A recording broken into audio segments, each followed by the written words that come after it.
ain't the best.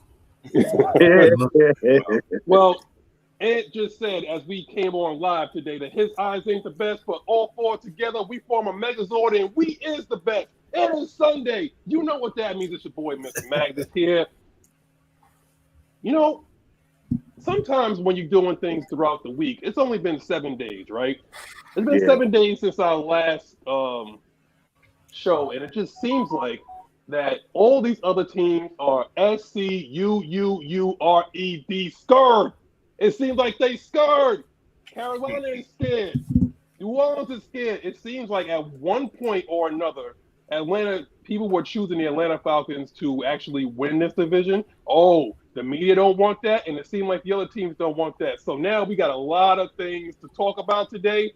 To my immediate right, we got one of the villains. We got Ant. Talk to him, brother. hey, what's going on? We've been saying it all last season, even during the off season. We finna put a whole lot of people on notice this year. Yeah.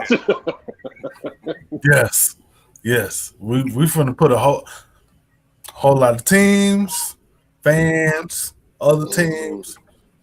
Finna put everybody on notice. There you go. See, Ant's like this. Ant got that face like if you the more you fuck around, the more you gonna find out. The more you gonna find out.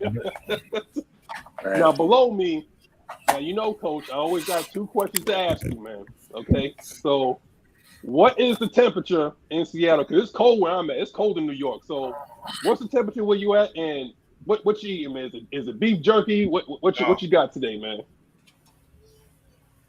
Pizza. Hey man, got up late. Hey, that time change, brother. Woo. I was confused at 11 o'clock. I'm like, what the hell? Oh, 8 o'clock my time.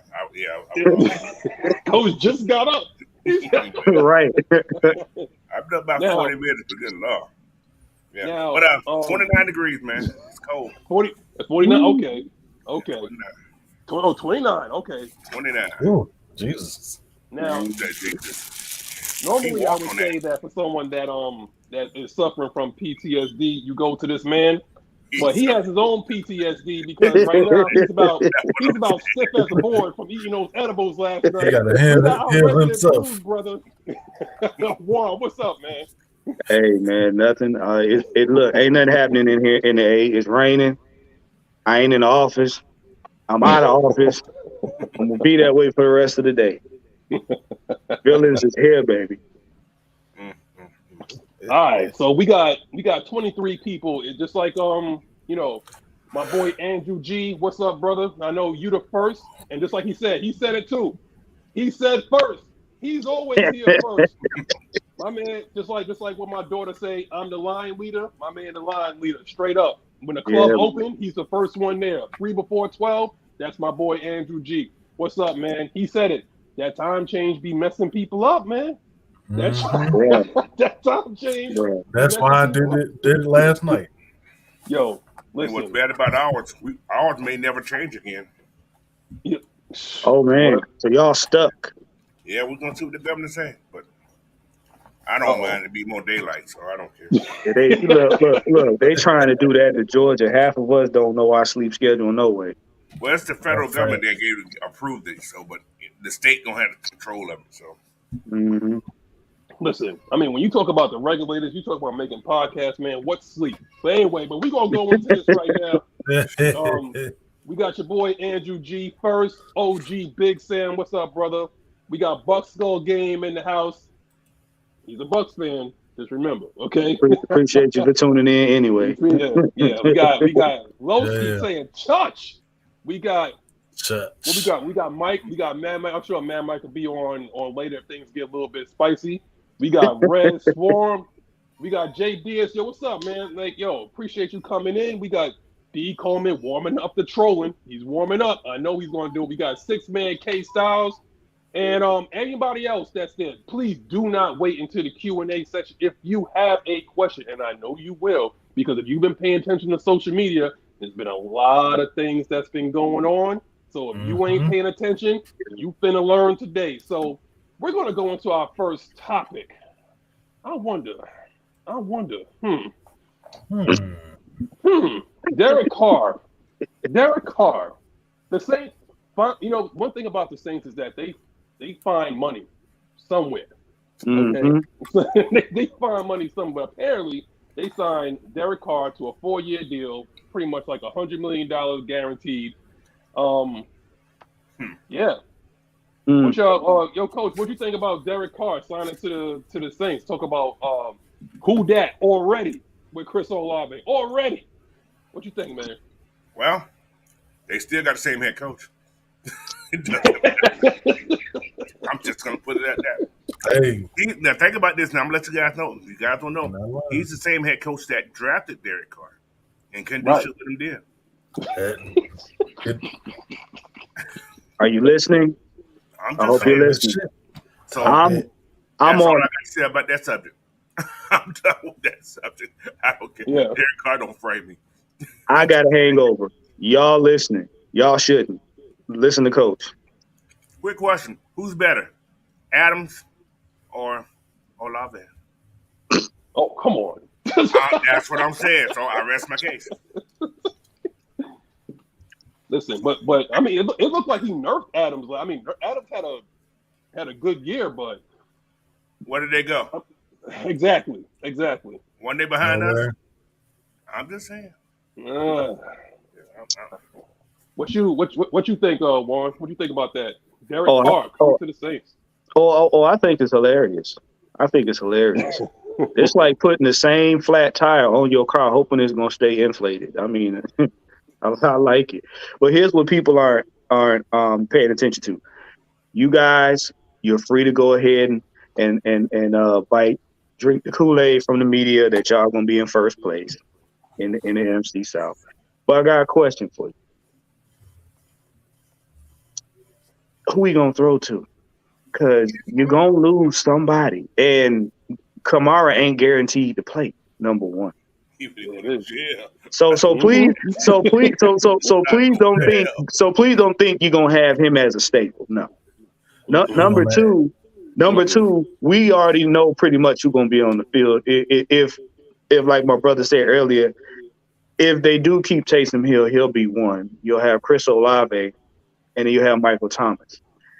We shut Chris Olave down last year. He wasn't as big a threat as advertised. Taysom Hill, one trick pony. They just like, we already know the game. They like doing their little tricks and stuff to get him in space. And Michael Thomas, he's one bad catch away from being on the sideline. He may just do it anyway. Does he want to play anymore? Nope. Like, he got a $59 million cap hit, boy. So what we're saying is this: you got a quarterback with experience, with a coach that has an experience of not doing anything with the experienced quarterback. With a team, you're gonna have to let some players go and may not come back. So, what first place threat are you? I'm just saying, like. Hold on. We got our boy D. Coleman with $10. 10 of them things. My man said, Carr to New Orleans, Carolina getting a QB at 1. Folks think we need to go get a QB 2. No, we need sacks.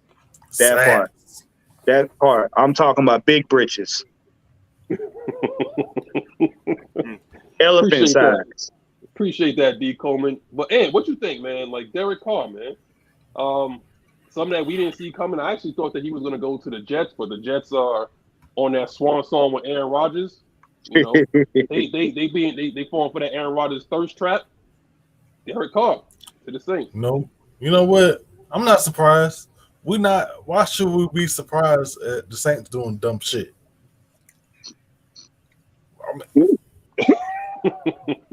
The Saints are sainting.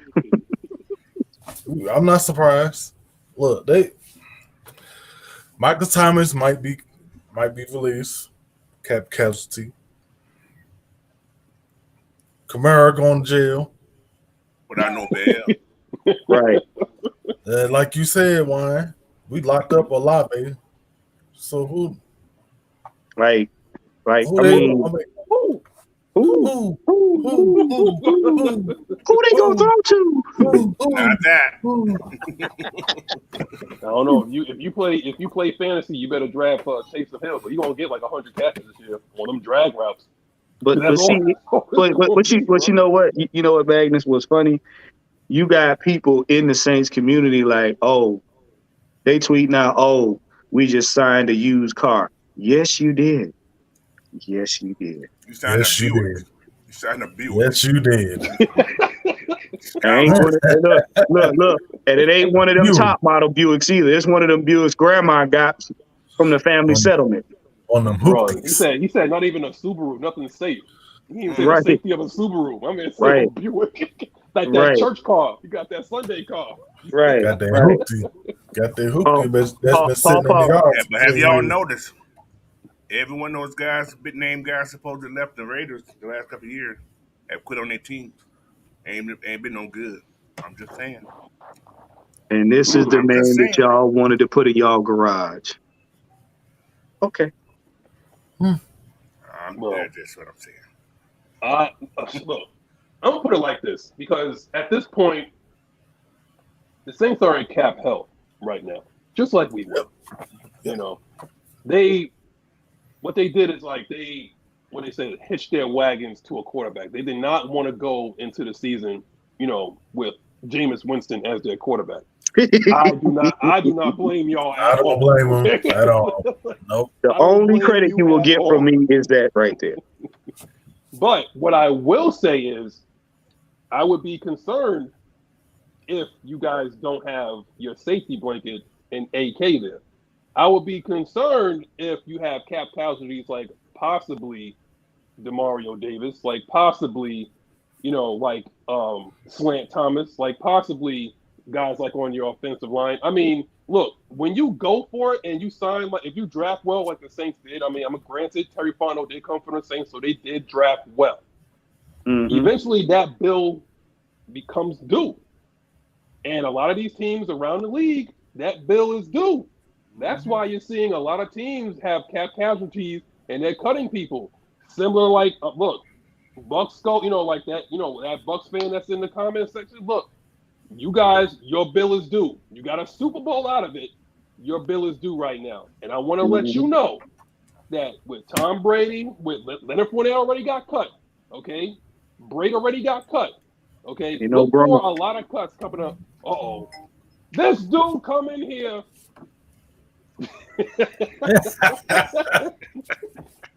Blackberry coming here late like you coming in here in church, act like the bishop don't see you.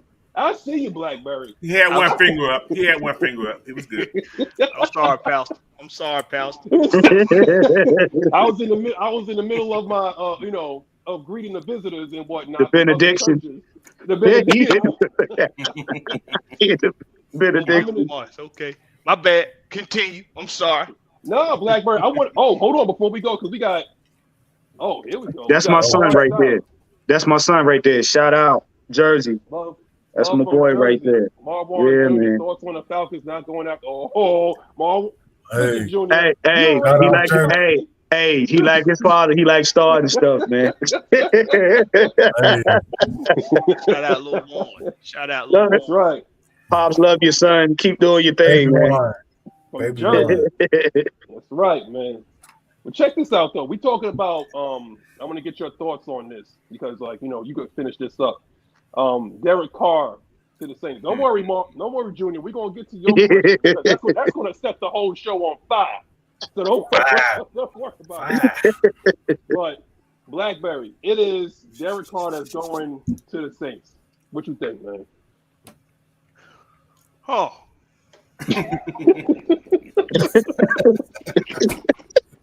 as he makes his drink. I'm gonna put it this way. I haven't smoked a blunt in over almost 12 years now. Oh man. In celebration of the Saints' downfall, I'll roll one up tonight to Derek Carr. I got an edible earlier, so yeah, I'm there with you. Oh, wow. I got a Coca-Cola. I mean, Coca listen. Smile. Oh, you got Coca-Cola? Oh my God. It's serious. You know what? Especially this time of morning, I see me drinking that motherfucker. When the Rams acquired Matthew Stafford, we looked at that move like, okay, they getting a significantly better quarterback to come to a team that's already ready to be a contender. They just need somebody to lead the way at quarterback. So we saw that and said they can get one, maybe two more real good, solid years out of Matthew Stafford. It made sense. It was something for everybody around the league to pay close attention to. We got to prepare for the Rams now. Not only do they got defense, but now they might have somebody at the helm on offense to help them get over the hump. Mm-hmm. Derek Carr has had teams in Las Vegas / Oakland. He's had teams that were pretty damn good on paper, right? Mm-hmm. Pretty damn good. And for how long? What was that? Derek Carr was over there about 6 years, about 7 years, something like that. 7 years. Yeah. Yeah. For 5 of those years, they made every excuse in the damn book to say it wasn't Derek Carr's fault. At some point, you get all these first round draft picks. You done spent money in free agents. They did because they did. The Raiders spent some money in free agency. Mm-hmm. So at some point, what's the common denominator here? Last name Carr. Carr. Nickname Oldsmobile. That's what his brother was. Jeez. I mean, we talking Hooptyville. We talking a Buick Regal 1975 with 3 wheels. The Flintstones car. We talking Ford Tempo. We talking about a Ford Tempo, a 91 Ford Tempo here. This is what With we no talking, windshield. that kind of car. So the Saints went and got. See, the Rams went and got. They went and got a reliable Honda, right? Honda always been them reliable cars, right? You know, you can ride them things till the wheels fall off. Just keep the oil changed. Just keep it, service. You gonna ride them 90. We can go back far, 89 to 2007. Yeah. Ride that thing out till the wheels fall off. But the Saints went and got a Ford Tempo. Oh shit! Jeez. On 13. A Tempo? Yeah, them Tempo. them 13 spokes. Ford Tempo on them 13 spokes. That's like a Fiesta. The one that got those rims from National Liquidators. right. So Low profile tires. Hey, now on a semi, I'm going low profile all day because I ain't finna spend all that damn money on no damn Right. thing that's gonna blow anyway. But Saints, ain'ts, skanks, whatever we call them, good luck. Got a K on the end. Good luck keeping that car on the road. Good luck. Damn. Listen, man. Well, And he said that with a Slim Jim in his hand. The Macho Man Blackberry. With a oh yeah. right. Them little Slim Jim. Wow. Look. Oh, Just had by a the car way, show. I think if I'm not mistaken, Miss Pamela Johnson, I think your birthday was last week. If I'm not mistaken, please don't beat me up, okay? But I know it was last week. If it was during this week, please correct me. But if it is, happy birthday. I know you probably said that in the comment section last week, but I'm gonna say it again, okay? You don't never miss no lady's birthday. Make sure you wish them happy birthday. If it's true. Okay, now, going back to the subject at hand. We ain't worried about nothing. We ain't worried about nothing. We ain't worried about Derek Carr. As of right now, you still have to build a team. We're going to be talking about that later, too. A lot of these media outlets right now, being the fact that we don't say absolutely nothing, they are trying to build a narrative right now as to what the Atlanta Falcons are going to do. Hell, I think They don't know. They don't know. We don't. I don't know. Shit. We don't. Yeah. We don't know. Look, we don't damn know. Damn, no. No, we don't know. Hey, I'm man. telling you. What's up? Before we go, let's get that super chat right quick, so we can all update my son on the situation. Oh, okay. We going right to Junior. Yeah. So, Okay. because we've already come to the conclusion, and a lot of people don't like this bottle of Tussin, but nah, he ain't coming here. Mm-hmm. Oh, you talk about? Oh, okay. So yeah, the Lamar Jackson thing. Yeah, Look, he's not. But it's not. But the thing is, like, it's not just us. It's a lot of teams. First of all, it's like if you are mad that we are not going after Lamar Jackson, you could thank the Cleveland Browns for that. And I'm sure a lot of GMs and a lot of owners around the league, being the fact that they went and they gave that man Law and Order SVU, right, all that guaranteed money.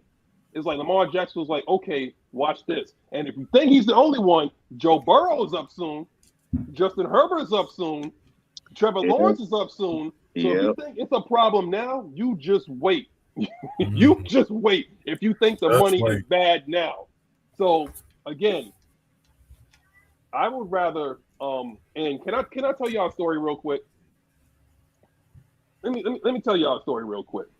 Because if you look at it, the teams that was playing in the NFC Championship game, they had pretty much one thing in common. And I'm going to talk about, like, Brock Purdy for a minute. Because Brock Purdy reminds me a lot of Desmond Ridder. Won 40-plus games in college. Went to a team that was already ready. Okay, He was Mr. Irrelevant, but he went to a team that was all ready to win. Good defense, good offensive line, great running game, decent receivers, all that. Brock Purdy's job was to drive that Ferrari and don't strip the gears. That was his only freaking job, and he did it wonderfully until he went to Philadelphia. Now, what Philadelphia did was build a team around Jalen Hurts. Even though they wasn't really sold on him, he balled out in his final year when they said, okay, well, we're going to give you one last chance, Jalen. We're going to give you A.J. Brown to go with Devontae Smith, to go with these tight ends, to go with these running backs, and then we're going to build that defense, and then we're going to see what happens. Jalen Hurts balled out. There is a lesson here. When you give these guys, when you basically take this money and you give it to these quarterbacks too early, if you draft a quarterback, it's a different thing. But if you go out in free agency and you give that money to these quarterbacks, this is what happens. You will not go and win it in the playoffs. You will not. Build a team around your quarterback, draft well, and see what you can do within that 3 to 4 year span. You got to go get it because that bill is going to be due soon. So I'm telling you right now, if you got your money, go get your money. But as of right now, we're going to build this team, and we're going to see exactly what we can do. The NFC can be had. The NFC can be had. The Giants beat the damn Minnesota Vikings with Daniel Jones. Now that bill is due. He got $40 million. That bill is due. That bill is due. Message. So what y'all think, man? Because like I said, we're answering Marwan Jr., man. Like, we didn't go after Lamar Jackson, but we're not the only ones. The Dolphins said no. The Commanders said no. Who else said no? Let me say this. Let me remind people of something. So the way offenses contribute to winning football games is by scoring points, right? Right. Scoring touchdowns. Am I correct? Yep. Okay. So the individual accolade for the quarterback is how many touchdowns do they score passing the ball or running the ball. Correct? That's right. Marcus Mariota had 19 total touchdowns in 13 games this past season. Correct? That's right. Are we going to pay Marcus Mariota $200+ million guaranteed dollars? Not a damn dime. Nope. No, we are not. Guess who had one more touchdown total to him with 20 in 12 games? Was that Lamar LJ8? Jackson. That would be Lamar Jackson. Bing, bing, bing, bing, bing. Smithers. Smithers. Tell him again, Smithers. They haven't hit you. This is going to be there. He won the MVP. Yeah, he won the Tell him MVP again, Smithers. years ago. How many years ago, Coach? How many Yeah, I years think ago? it's been like 3, 4, maybe. It's been a while. How many career? Ooh, y'all want to know something else? Mm-mm. Oh, well, Since Lamar Jackson came in the league when 2017, 16. About that, yeah. Yeah. Around there. Mhm. yeah. Since he's been in the league, he got the same amount. The Baltimore Ravens and him with that quarterback have the same amount of playoff wins as guess who? Arizona. No, the Falcons. As the Falcons. You don't say. And that's before Burrow got there. So don't use that excuse. So y'all want to pay him $200+ million guaranteed? I'm glad y'all ain't my financial advisors. They would have had you invested in Bitcoin, brother. They would have Them are some bad stocks. Straight off the rip. Bad stocks. Yeah. They would have y'all on some Wolf of Wall Street shit, man. But see, here's the deal. We're building a team, not trying to make a single player famous. That's the problem. We're building a team that wants to compete. We want to win now. Everybody don't like that because it's not making you feel good, because we're not making one player famous. Players will make themselves famous. The team needs to win, period. The team. One person at this point is not going to make a difference. Well, but the thing is, like, didn't Grady Jarrett ask for help? Yeah, he did. He asked for help. Okay. Yeah. Dolman didn't ask for help. Drake Runner didn't ask for help. Nor did Pitts. Exactly. Like, he didn't ask for help. Okay. Grady Jarrett asked for help. So to repay this man, and this is what, I'm going to ask people a question with this. Because when your star player, your star defensive player asks for help, you go and you pay $200+ million to the offensive player. You're telling him, and then you want to look him in the face like, yeah, we got your help. We got Lamar Jackson. This is your help. Yeah, go ahead and put me on a trade block. Please get me up out of here.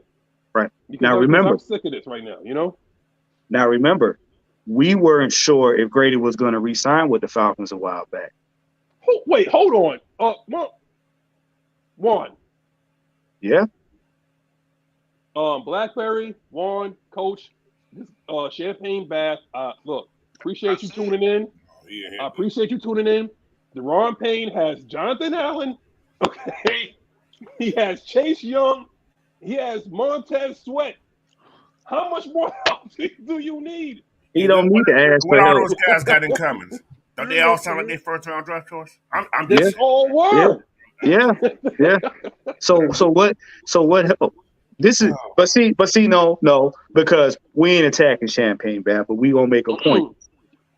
No attacking. So y'all understand out there, Twitter world and all this. We're not attacking them, but we're going to make a point. Now, you said all of that, right?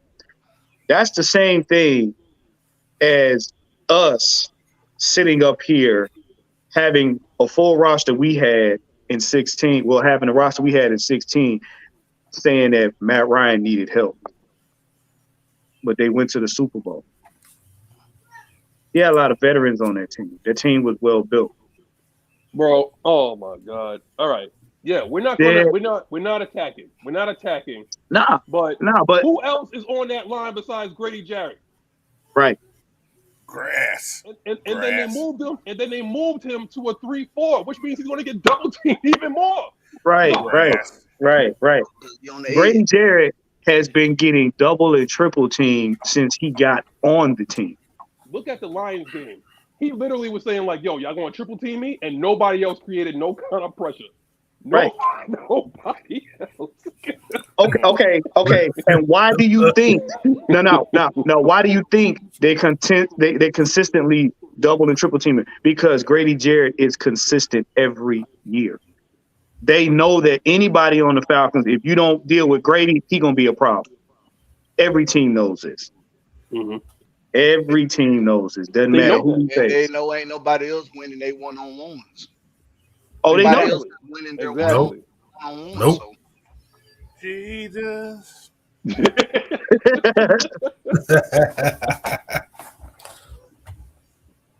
Look, I mean, the thing is, like, he ain't making $50 million a year, bro. No. Okay, Not like, a year. that's just over the course of time. He'll be making that. Right. Look, Right. that's just bad drafting from our regime. I mean, you could sit there and look at it like it's like an excuse. It is not. We have not had. Who was our last? Like, okay. Early this morning. Oh my goodness. Jalen Dalton will get the job done. Yeah. Who? I mean, the last No. person I seen that was like, Mike who's the Jones. last person y'all knew that got like consistent pressure like that in the Grady Jarrett era, because it wasn't Tack McKinley. No. Right? Rasheed Hinton. That's the last person I can say that. Okay, because it wasn't Vic Beasley. No. It wasn't Tack McKinley. Okay, all right. AK, we'll see what happens with AK. It wasn't Prince Shembo. Okay. Maybe Babylon. What's the Babylon? old man name? Who had all the sacks against the Cowboys? That's the last person I can think of. Adrian Claiborne. That's Adrian Claiborne. Claiborne. Yeah. But that was against a that backup one left tackle. game. Yeah, who was that? That was that one game. Exactly. But, Yeah. That's the last. but if we being complete 100 about this now, the guy that got the most pressure that we can remember since John Abraham wasn't even a defensive lineman or an outside linebacker. Right. It was little number 34 that they used to send off the edge all the time. Oh, Poole? Brian Poole. Brian Poole. Yeah. Oh yeah. No, he was a headhunter, boy. That dude right there. Great He's scheme. coming. Yeah. Yeah. Good scheme on that time. Yeah. Well, But just like I said, when a man sits there and says that, look, y'all ain't got nobody else to block, that's when you know what's in trouble. And yeah, I wouldn't be mad when, my man was like, I'm frustrated. Did he say Marlon? Okay. Oh, he said Yeah, Dontari Poe, like yeah. Jew. Shout out to Jew and shout out to K Styles, Dontari Poe and Rasheed Hageman. Yes, those might have been the last. I thought Marlon Davis was gonna be that man because he can hit a man without getting in trouble. Man, you know how that feel. Look. I'm gonna be honest with you, Coach. I'm out on these players that's doing all this right here. Nah. That flapper tapper. Yeah, man. I put this in my grandmama's life. Man. Yeah, Tack McKinley. We gonna go get the quarterback. We gonna go. Your grandma still ain't cut them locks off yet. Bro, he out the league now, man. At least Vic Beasley was the number 1 pick in the XFL, man. Shout out for redefining your career. But Hey. look. What? Tack gonna push his way back to the quarterback. I'm gonna put you back. Yeah, and that's why he had shoulder problems. My man was trying to bench press. That's why I'm kind of out on Luke Van Ness. I know you like him, Coach. I watched him more. Okay, I see what you were saying. Yeah, I don't like bench presses now. I like violent hands. I don't want to see somebody that's like just get into the. It's not going to work in the NFL. it's just not. But D. Coleman said it really set us back. Marlon Davidson didn't develop. That's true. Right. Goldman retired. That's true. And Taylor got hurt. Honestly, I think the Vincent Taylor and the Eddie Goldman joint. Now the pivot, we had to pivot because once Vincent Taylor got hurt, we went after Eddie Goldman. So Grady and Vincent Taylor together. First of all, if you don't know who Vincent Taylor was, look at his tape in Buffalo. The man is a disruptor. That's what he is. Yeah. Okay, if you would have put those two guys together, they would have unleashed hell pushing the pocket back. Things happen. You know, we took a risk on him. I mean, he is, I don't want to call him injury prone, but he does have issues. Okay. Right. That's what happened. And we had to pivot quickly again. And this is what happened. Grady is frustrated. He is. I mean, can you blame him? Because guess what? AJ's going to get frustrated soon. AJ understands his value. And do I blame him? No. That's why I want people to realize. Well, shout out to Floyd Donnelly, man. But I want people to realize this, okay? What Terry Fontenot did within a year and a half, he understood the assignment and understood the fact that we need to get up from under this cap hell so that we could get these players so that we can ride, because he knew that Tampa Bay was going to get old. He knew the Saints bill was coming. Hell, he's from New Orleans. He knew that bill was going to be due. He paid that bill. He knew that Carolina was going to be in a transition period. So he knew, it's like, when I got here, it's like, okay, all we got to do is get out of cap hell. All right, let's do it. We're going to do some things that's not going to be popular, but, like, let's do it. And now look at us 2 years later. Now give us time. Free agency starts this week. Start tuning in and watch us work. We're going to let that man cook. Right? Blackberry, we're going to let my man cook, right? Fontenot? Let Fontenot cook, and let's see what happens, man. We're going to move on to the next subject. Lord have mercy, Jesus. Lord have mercy. Carolina hit the panic button. Carolina. Yes, they did. Yes, they did. I'm loving it. I'm loving it. Everything. Carolina hit the they picked up the bat phone. And they said, listen, we don't know what's going on in Atlanta. They didn't go after Lamar. We don't know what's happening in Tampa Bay. And the Saints went after Derek Carr. What are we gonna do? Sam Howell? Nah, they ain't gonna do it. Sam Darnold? Nah, they ain't gonna do it. Mm-hmm. Okay. And it seemed like this dude, Anthony Richardson, oh man, he could throw a football through a brick wall and jump really high. Sounds like Cam Newton. Okay, Chicago, what you want for that number one pick? What's who you say, Coach? Who'd you say? Cameron. That ain't me talking. No. I'm saying what the guy you were talking about, thinking that they gonna go get. Oh, Will Levis. You think Will Levis? I think Ed. I think Ed. I'm gonna tell you why. I don't think Frank Wright wants to relive that Cam Newton thing. I don't think he's a Cam Newton type quarterback. He's a person that stays in the pocket. He's a pocket quarterback person.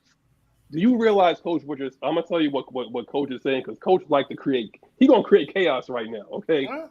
If they take Will Levis, that is going to set the draft boards on fire, because everybody's going to be calling Atlanta, because we already know that the Colts are going to move up.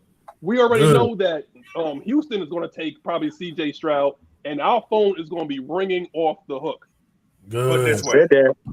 I said that. I've been saying that for the last couple weeks. Right. And Coach been saying that for the last month. There's going to be 4 quarterbacks taken in the first round before they get us. I'm telling you. Basically what happened is, and I said it earlier off the show a couple of days ago, New Orleans started it. New Orleans went out and said, okay, we're going to get Derek Carr. He's a veteran quarterback, so he made work. Panthers looking like, okay, Atlanta didn't take Lamar. Okay. Look, we ain't about to get beat up by them this season.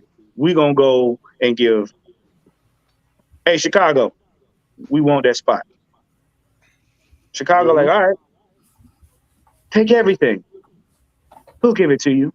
Chicago won that trade, though. Yeah. So now it's a panic mode. But here's the funny part about that, and I'm glad you brought this topic up. Now the narrative is, because the Saints have made their move and the Panthers have made their panic move, all of a sudden now we're arguably the worst roster in the NFC South. How? I did a short this week also, right, about this whole little situation, right? Mm-hmm. And one of the comments I made is that the Saints has forced the Panthers to dictate their future. That's what they do. Yep. Pretty much. They lost this draft. They that's a lot to give up. You're not one person. You're not one player away from winning the championship. You ain't even two. I understand you got to get a quarterback. You do need a quarterback. I'm not going to doubt you, but you could have traded one spot with us. You got a quarterback. But they want to make sure they got their guy though, because they don't like to play the risking game though. That's why I said it's going to be Will Levis.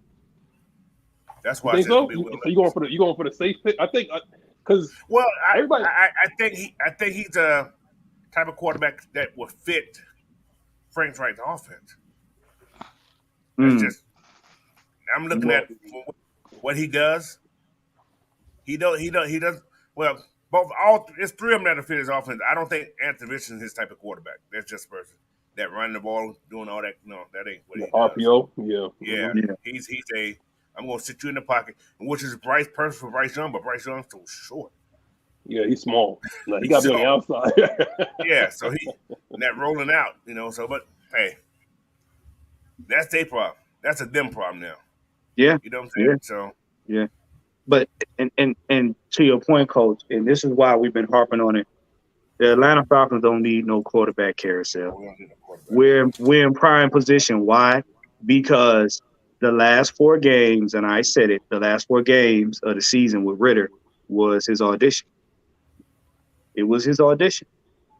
And if you actually look at the way the team is structured, if you take care of those holes on defense and you switch some things around on offense, you make that man's job 100 times easier. 100 times easier. And I'm going to reiterate this again. When a hurt Kyle Pitts, fresh off of surgery, walks on the field to see the new quarterback play, that should tell you something about him. That should tell you something about him. That lets you know that man is excited to get back on the field and see what he can do with Ritter. Bro, y'all got to pay attention to the little subtle signs, man. It may not be something big for y'all emotionally, but that right there is strategic. That man's leg was wrapped up, and he came to the game to see Ritter play. Because he knew that's his boy. That's his man. But, I mean, Blackberry, I saw you point at the comment. I ain't hear from you in a minute, brother, so go on ahead, man.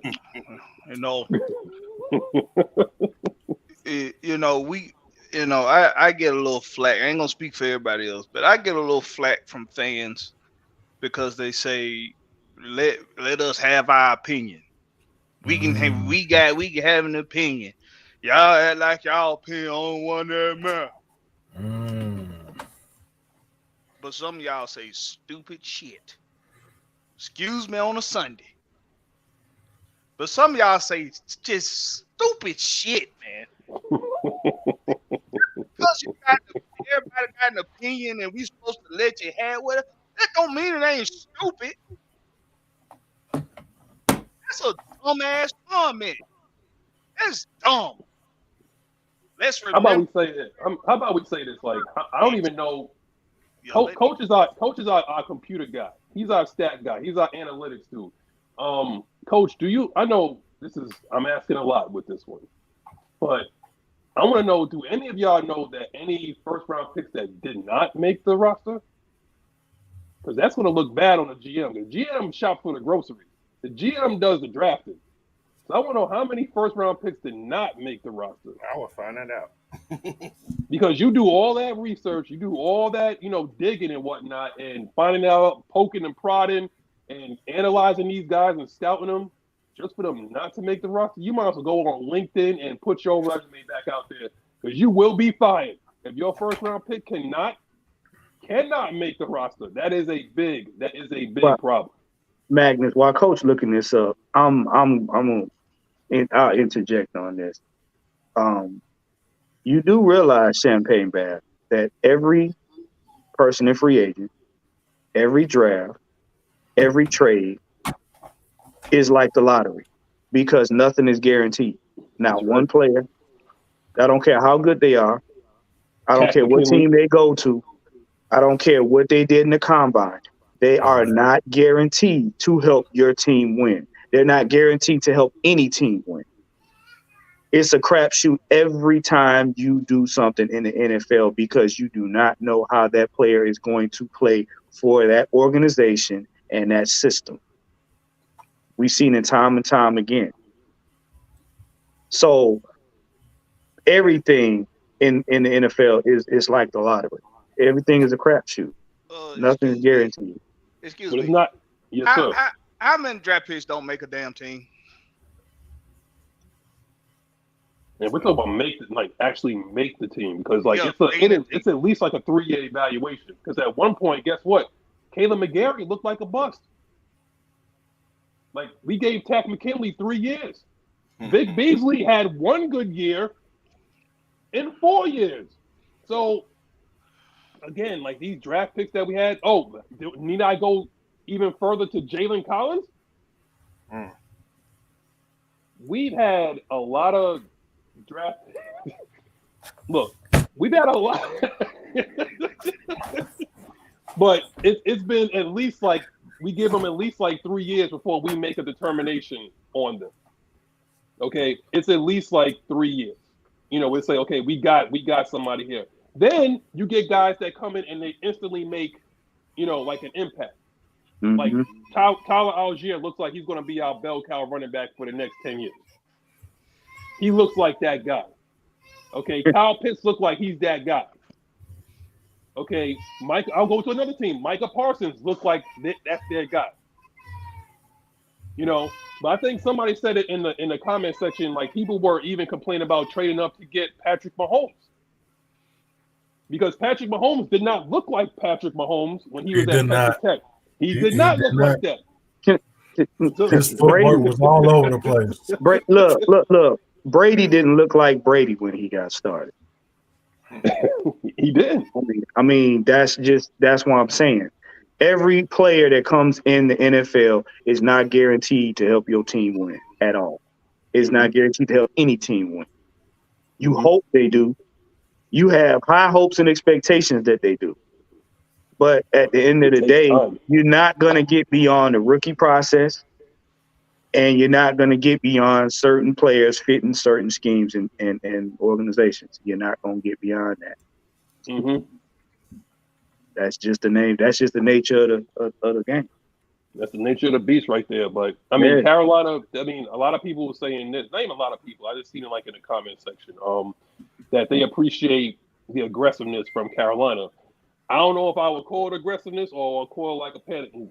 Okay, because a lot of people also think that this division can be had. This division is kind of like the worst in the league right now. You know, and I mean, it is what it is. There's a lot of teams in transition. At one point, it was Carolina. It looks like they're going to, unless they absolutely bomb this pick and go probably like Will Anderson, unless they bomb this pick and get like some sort of like pressure dude, then yes, they're going to get a quarterback. I mean, we're looking like I think Coach said Will Levis. I said Ant Richardson. You know, there's people that are saying like CJ Stroud. It could go either way. Now the argument is going to begin from now all the way until April 27th. Like who they should take. These are the things that happen, you know, in the war room. Now we got off the bench our Jamal Crawford, the 6-man K-Styles. Yo. What it do, everybody? What up? We got the home team. Villains in the building. What's going on, fellas? What's going on? What's up, brother? What did the great Razor Ramon always say? Bad times don't last, but bad guys do. There it is. There it is. But y'all really did hit on a very interesting point that, like you said, a lot of people not really talking about as far as with this Falcons team. Development, man, has just been the biggest letdown from the previous regime. Y'all almost made me throw up talking about Marlon Davis. Man, do you know I can just hit a man? You can just hit a man. Just take a man. I can just get in take a trouble for it? man. And I can take a man. I can do it if I want. I can take a man. I can do whatever I want with that man. Man. But I want to reiterate what Coach said about Will Levis. And like you said, I'm one of those ones that said that Panthers may trade up because they want Anthony Richardson. The more that I think about it, and we already know with Mel Kiper's ass and him hyping up Will Levis, this sounds like it makes too much sense. Not Mel Seabreeze hairline Kiper Jr. Right. That dude has hit on less draft picks than any person that I know. He's still getting paid. Todd. They're gonna have a whole documentary on how terrible he was. Remember when the Indianapolis Colts GM was like, "Who the hell is Mel Kiper?"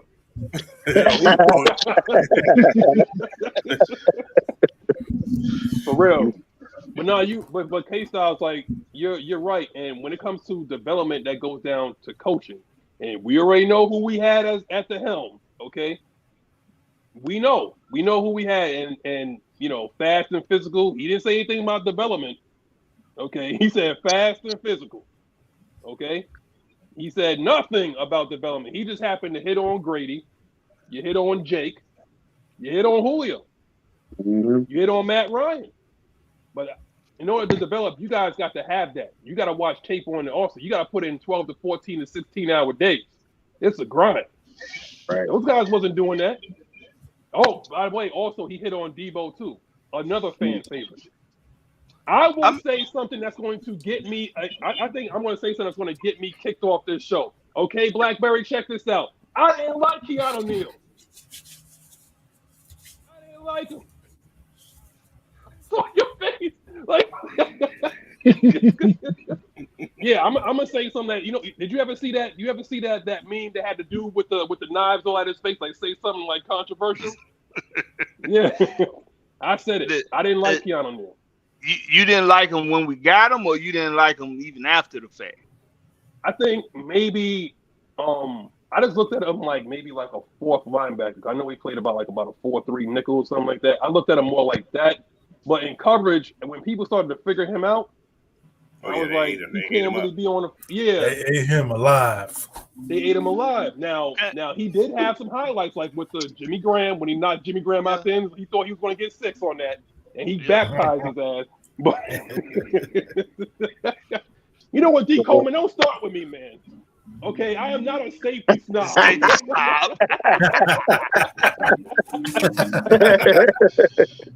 For those of y'all that don't know, I played safety in high school. I am a safety snob. You're the biggest damn safety you'll ever see in your damn life. Go ahead, you imagine seeing a goddamn 6'6" safety coming to hit your ass? Yeah. Why is he out here? Look, you already know they treated him like they treated him like AJ on steroids. No, don't throw the ball over there. Don't throw the ball over. Why don't you go dunk a basketball? He over there dunking. He over there dunking on people in coverage. Magnus is LeBron James playing safety. Right. Right. But the last regime, they did hit on a lot of draft picks, more than people really give them credit for. Things happen that what their mistake, their downfall was contracts. They sucked at knowing how to do these contracts. It was the money side of things that got them screwed up. Facts. If you trust your ability to find talent, you don't have to pay everybody that you bring in when it's time for them to get paid. That's the thing. Right.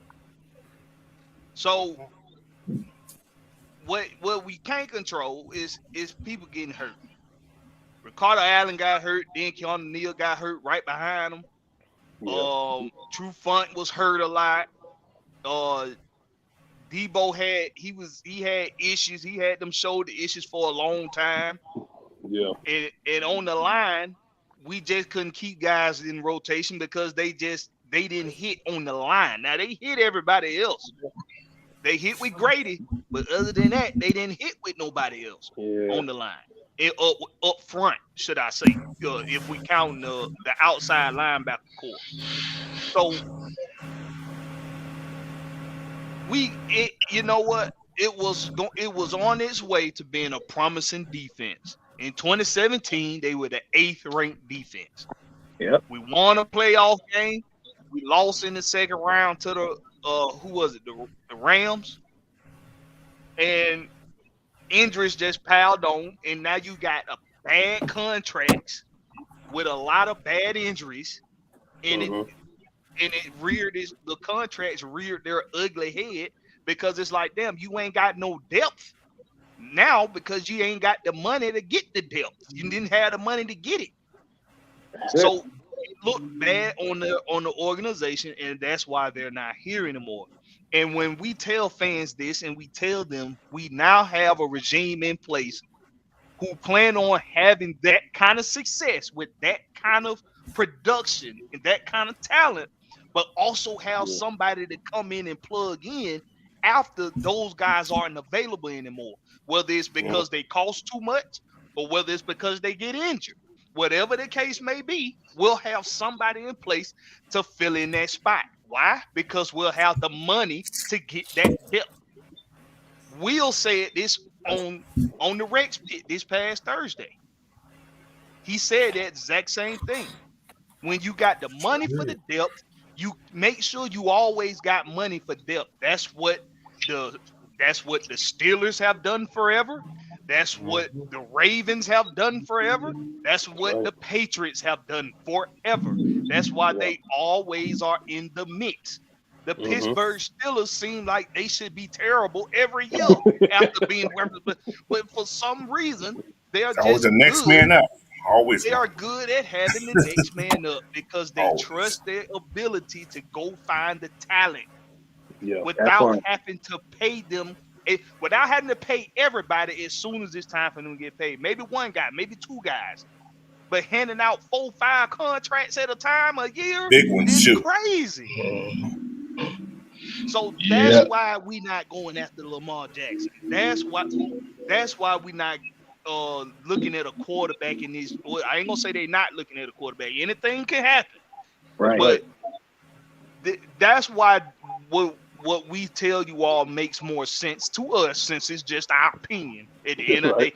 But it's because we follow the team and we listen to what they're telling us. It ain't just about what we feel. It's about what we are researching with this team. Right. You know what's crazy though? My bad, K Styles. I just had to say that I'm still pissed off the fact that we missed on TJ Watt. Yo, I'm still. You said Pittsburgh Steelers, man. Not only TJ Watt, but Buda Baker. Oh, we can keep y'all going. Gonna make me go. See, y'all gonna make me get another edible. I'm trying to stay sober today. But Blackberry, you said something interesting about Pittsburgh, and somebody said in the comment, like when you see Pittsburgh, they always around that 500, like you said, and that's why I give shout out to Mike Tomlin, because as like you said, as bad as people look at Pittsburgh's roster, he still hasn't had a losing season as a head coach yet. Seriously, and you know why? Not one. Because they stick to their identity and they build on that every year. They're known for defense. But you know, Juan. But if people really want to see the world burn, see, that's my new thing now. Like when people just want like chaos and controversy and stuff like that. Some people just want to see the world burn. Blackberry, you know this. Coach, you know this too. Styles, I know you know this too. If you like to see the world burn, if you always want to see your team in the mix in terms of like the media, if you want to see that all the time, you can be a Cowboys fan. They always talk about the Cowboys as if they're going to go, go into the Super Bowl every single year. Just ask Skip Bayless. Okay, you know what? Just ask a regular Cowboys fan. They think that they're going to the Super Bowl every year, every single year. Yeah, because guess what? Skip Bayless got some limited edition autographed draws from Emmitt Smith. That's why. But I got a question about the media. What you guys talking about now? Yeah. When was the last time? I can't remember that you heard this much talk about the Atlanta Falcons. Ooh, 28. Not even when they went to the Super Bowl. I don't remember this much talk. Okay, so what the media is doing, they know Atlanta got something special. This is just my thing. This is just my opinion, people. Mm-hmm. They know Atlanta has something special going on. They don't want to be left behind when we do go to that top level. You see what I'm saying? Oh yeah. Because last year they expected what 2-15. You heard nothing about them. Yep. Yes. Not a damn thing. So we went 7 and whatever that was. 7-10. Yeah, 7-10. So now it's like, okay, we can't sleep on this team. We got to kind of disturb. We got to kind of put some kind of disruption somewhere, just in case they do something spectacular. Yeah. So it's a ploy. It's a ploy. Hold on. One No. I agree with you, Coach. You got it. Keep going. One more thing about this is, if the media is not on board, they won't be talking about you. So they know. Right. All right, Blackberry, you got it. They know. I was just gonna say it. Not only did they say we was gonna be 2-15, they also said we had the worst front office in the league. Oh yes. Yes. Now. Now the Cleveland Browns had the 9th best front office in the league. Yeah, because right. Cleveland made a popular move. That's why. And Coach said practically what I've been saying the whole time. Y'all don't think they see our work? Every time the Falcons have an opportunity to do something to better themselves, what's the narrative? Oh, well, we need to get a quarterback. Doesn't matter. O-line terrible, we need a quarterback. D-line terrible, we need a quarterback. Special teams and destruct, we need a quarterback. Mm-hmm. Secondary got holes in it, we need a quarterback. Why? Y'all want to keep the Falcons on a quarterback carousel, because if we stay on that, we don't improve the issues on the team, we don't get better. Y'all can keep talking y'all narrative. Well, Juan, you know what this all my brothers on here, K-Style, Ant, Blackberry, Coach, Juan, I need y'all to listen to me real quick. This reminds me of an attraction, okay? But the thing is, like, when you're building an attraction and you got that thing up, you got like a sheet up that says coming soon. Yeah, I think that's exactly what the Atlanta Falcons got. They got a big old sheet up over a roller coaster that says coming soon, and the media is trying to look through them little holes like in the little construction area. They trying to see exactly what's cooking in there. That's what they're trying to do. The hole in the fence mentality. And a hole in the fence. And nobody in this organization is saying absolutely nothing. Arthur Smith looked like every day's a Monday. Okay. And he don't like talking to nobody. Okay. And Terry Fontenot is just like, he'll give you enough to write your article because he's a nice man. Okay. He'll give you enough to write that article because he believes in you having a job. But other than that, he ain't gonna give you no more than that. Because there's stuff. He's what we remind me of, like a sleight of hand type of guy, a David Copperfield. Okay, he'll tell you what this is happening, but he has something else going on. Just like I said, I didn't see Tyler Algier coming.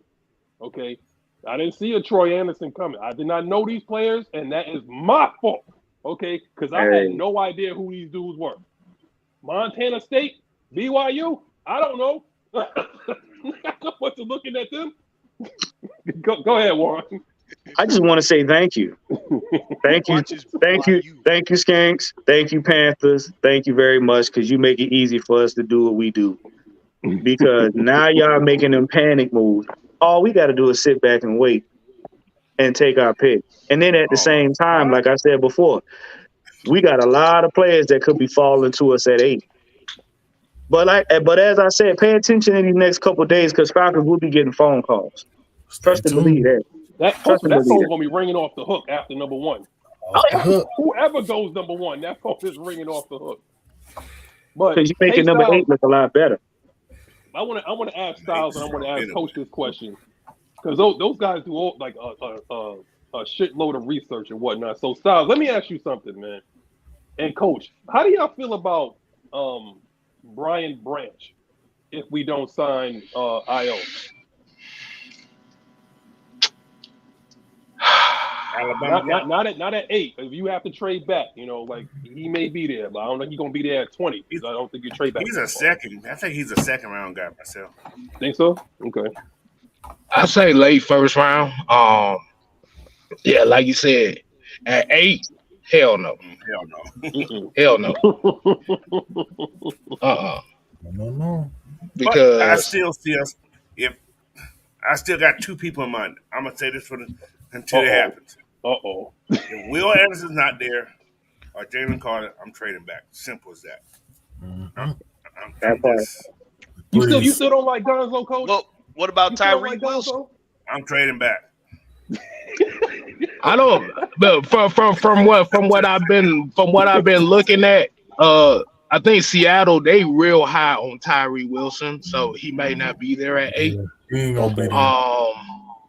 Like you said, Brian Branch is definitely that's just one of those guys that you would trade back for. But as far as that big nickel safety, I'm bigger on Antonio Johnson than I am Brian Branch. Same here. Yeah, me as well. Me as well. Yes. Okay, yeah. And can I say this about Branch? Okay. He's been very good in college, but I employ everybody to look at the skill sets of Eli Ricks with the right defensive back coach.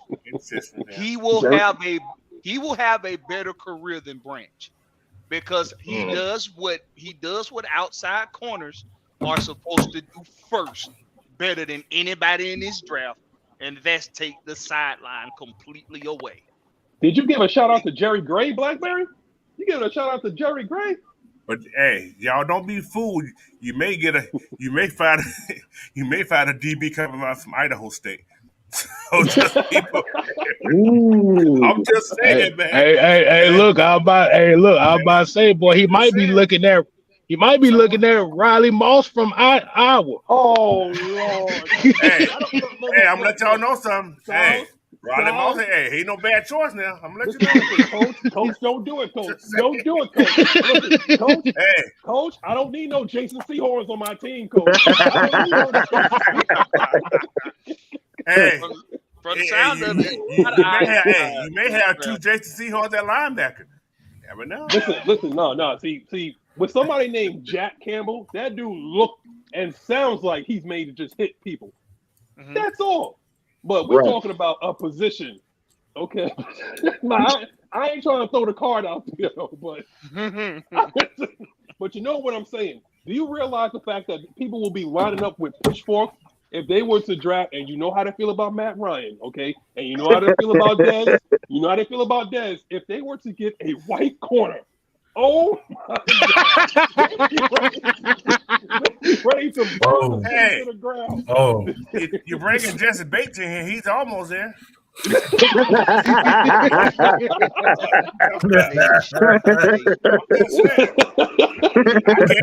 one of those passes. I don't know. Beige guys is in again. Y'all didn't know. They prefer the lightly toasted this year. Look, beige is different. Like that's the Starbucks brand right there. Beige, beige is different. I'm just saying, like Riley Moss. I mean, now we're talking like hot takes right now. Nico said for prime Oh time. my Lord, Nico, he's stupid.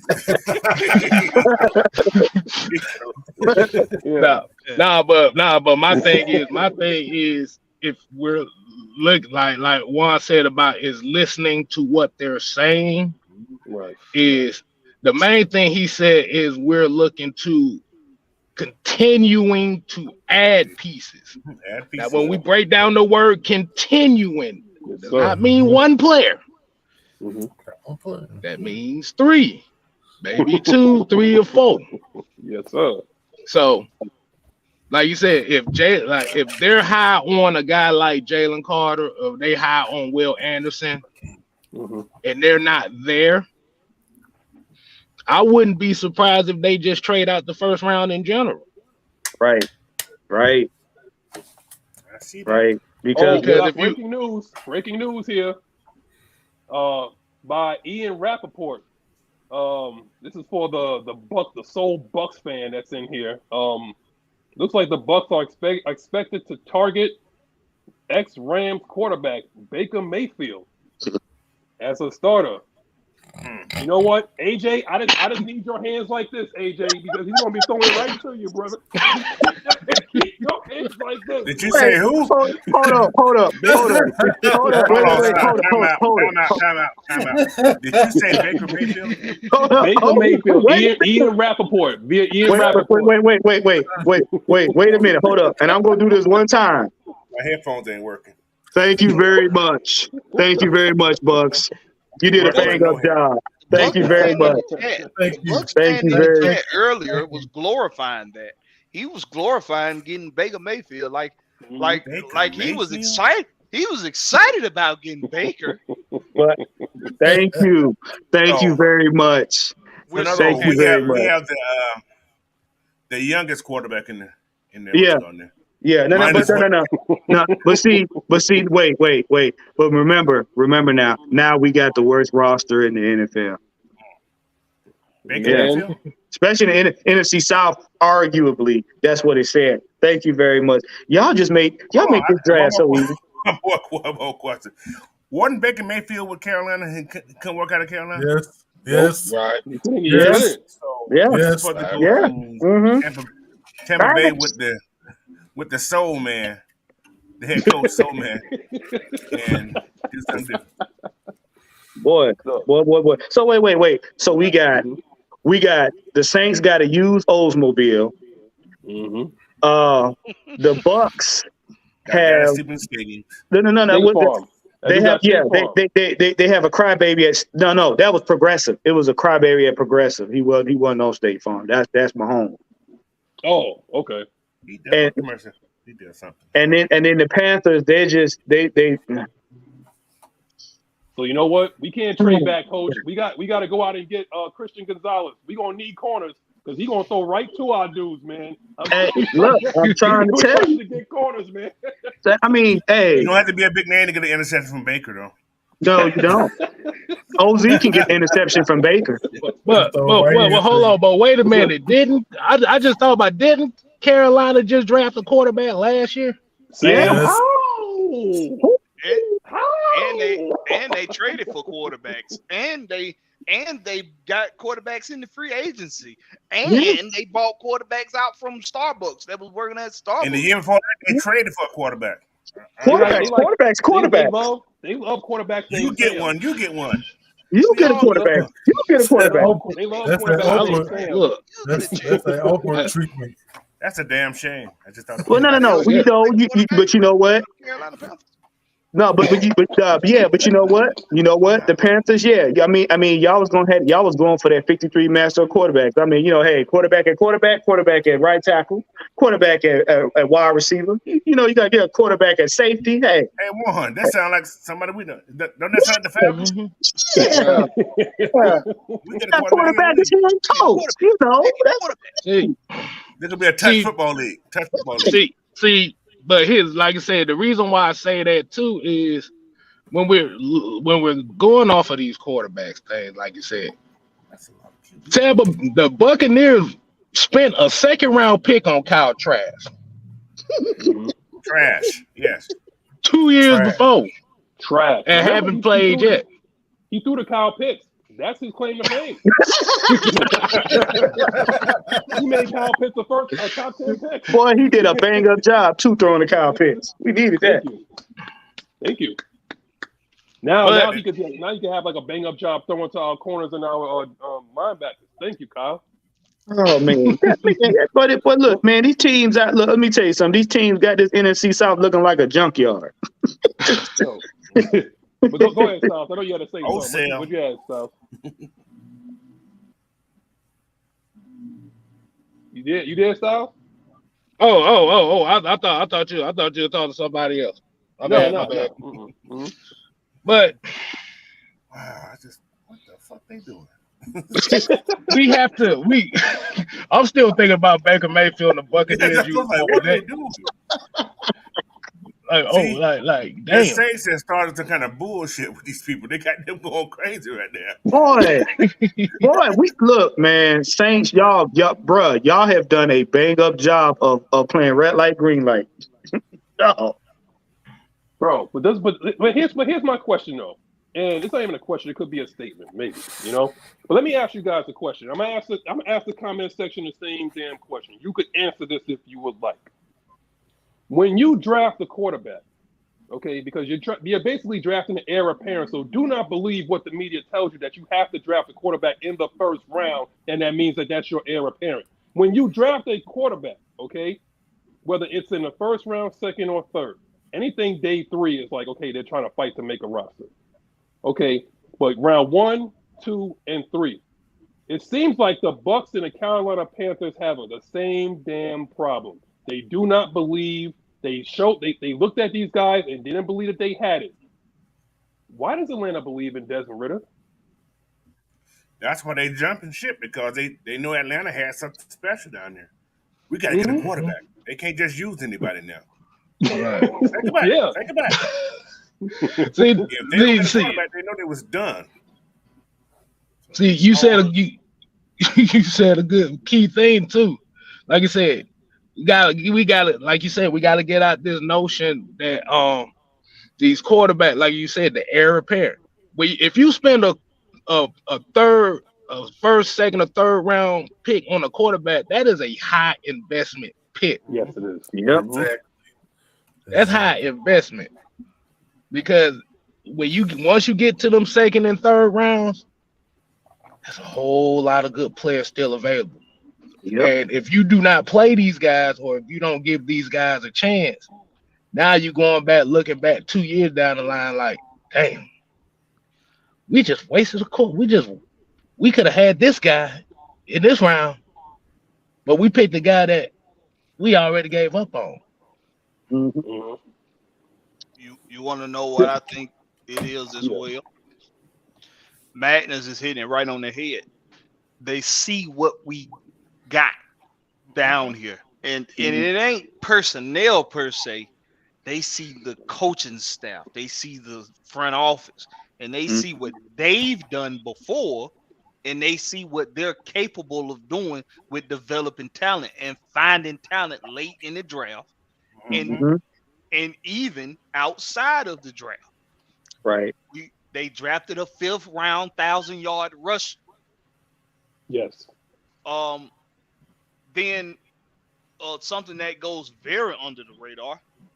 Why did the Falcons draft a blocking tight end last year? Why did they do that? Mm-hmm. Well, John Fitzpatrick gonna let you know this season why they drafted a blocking tight end.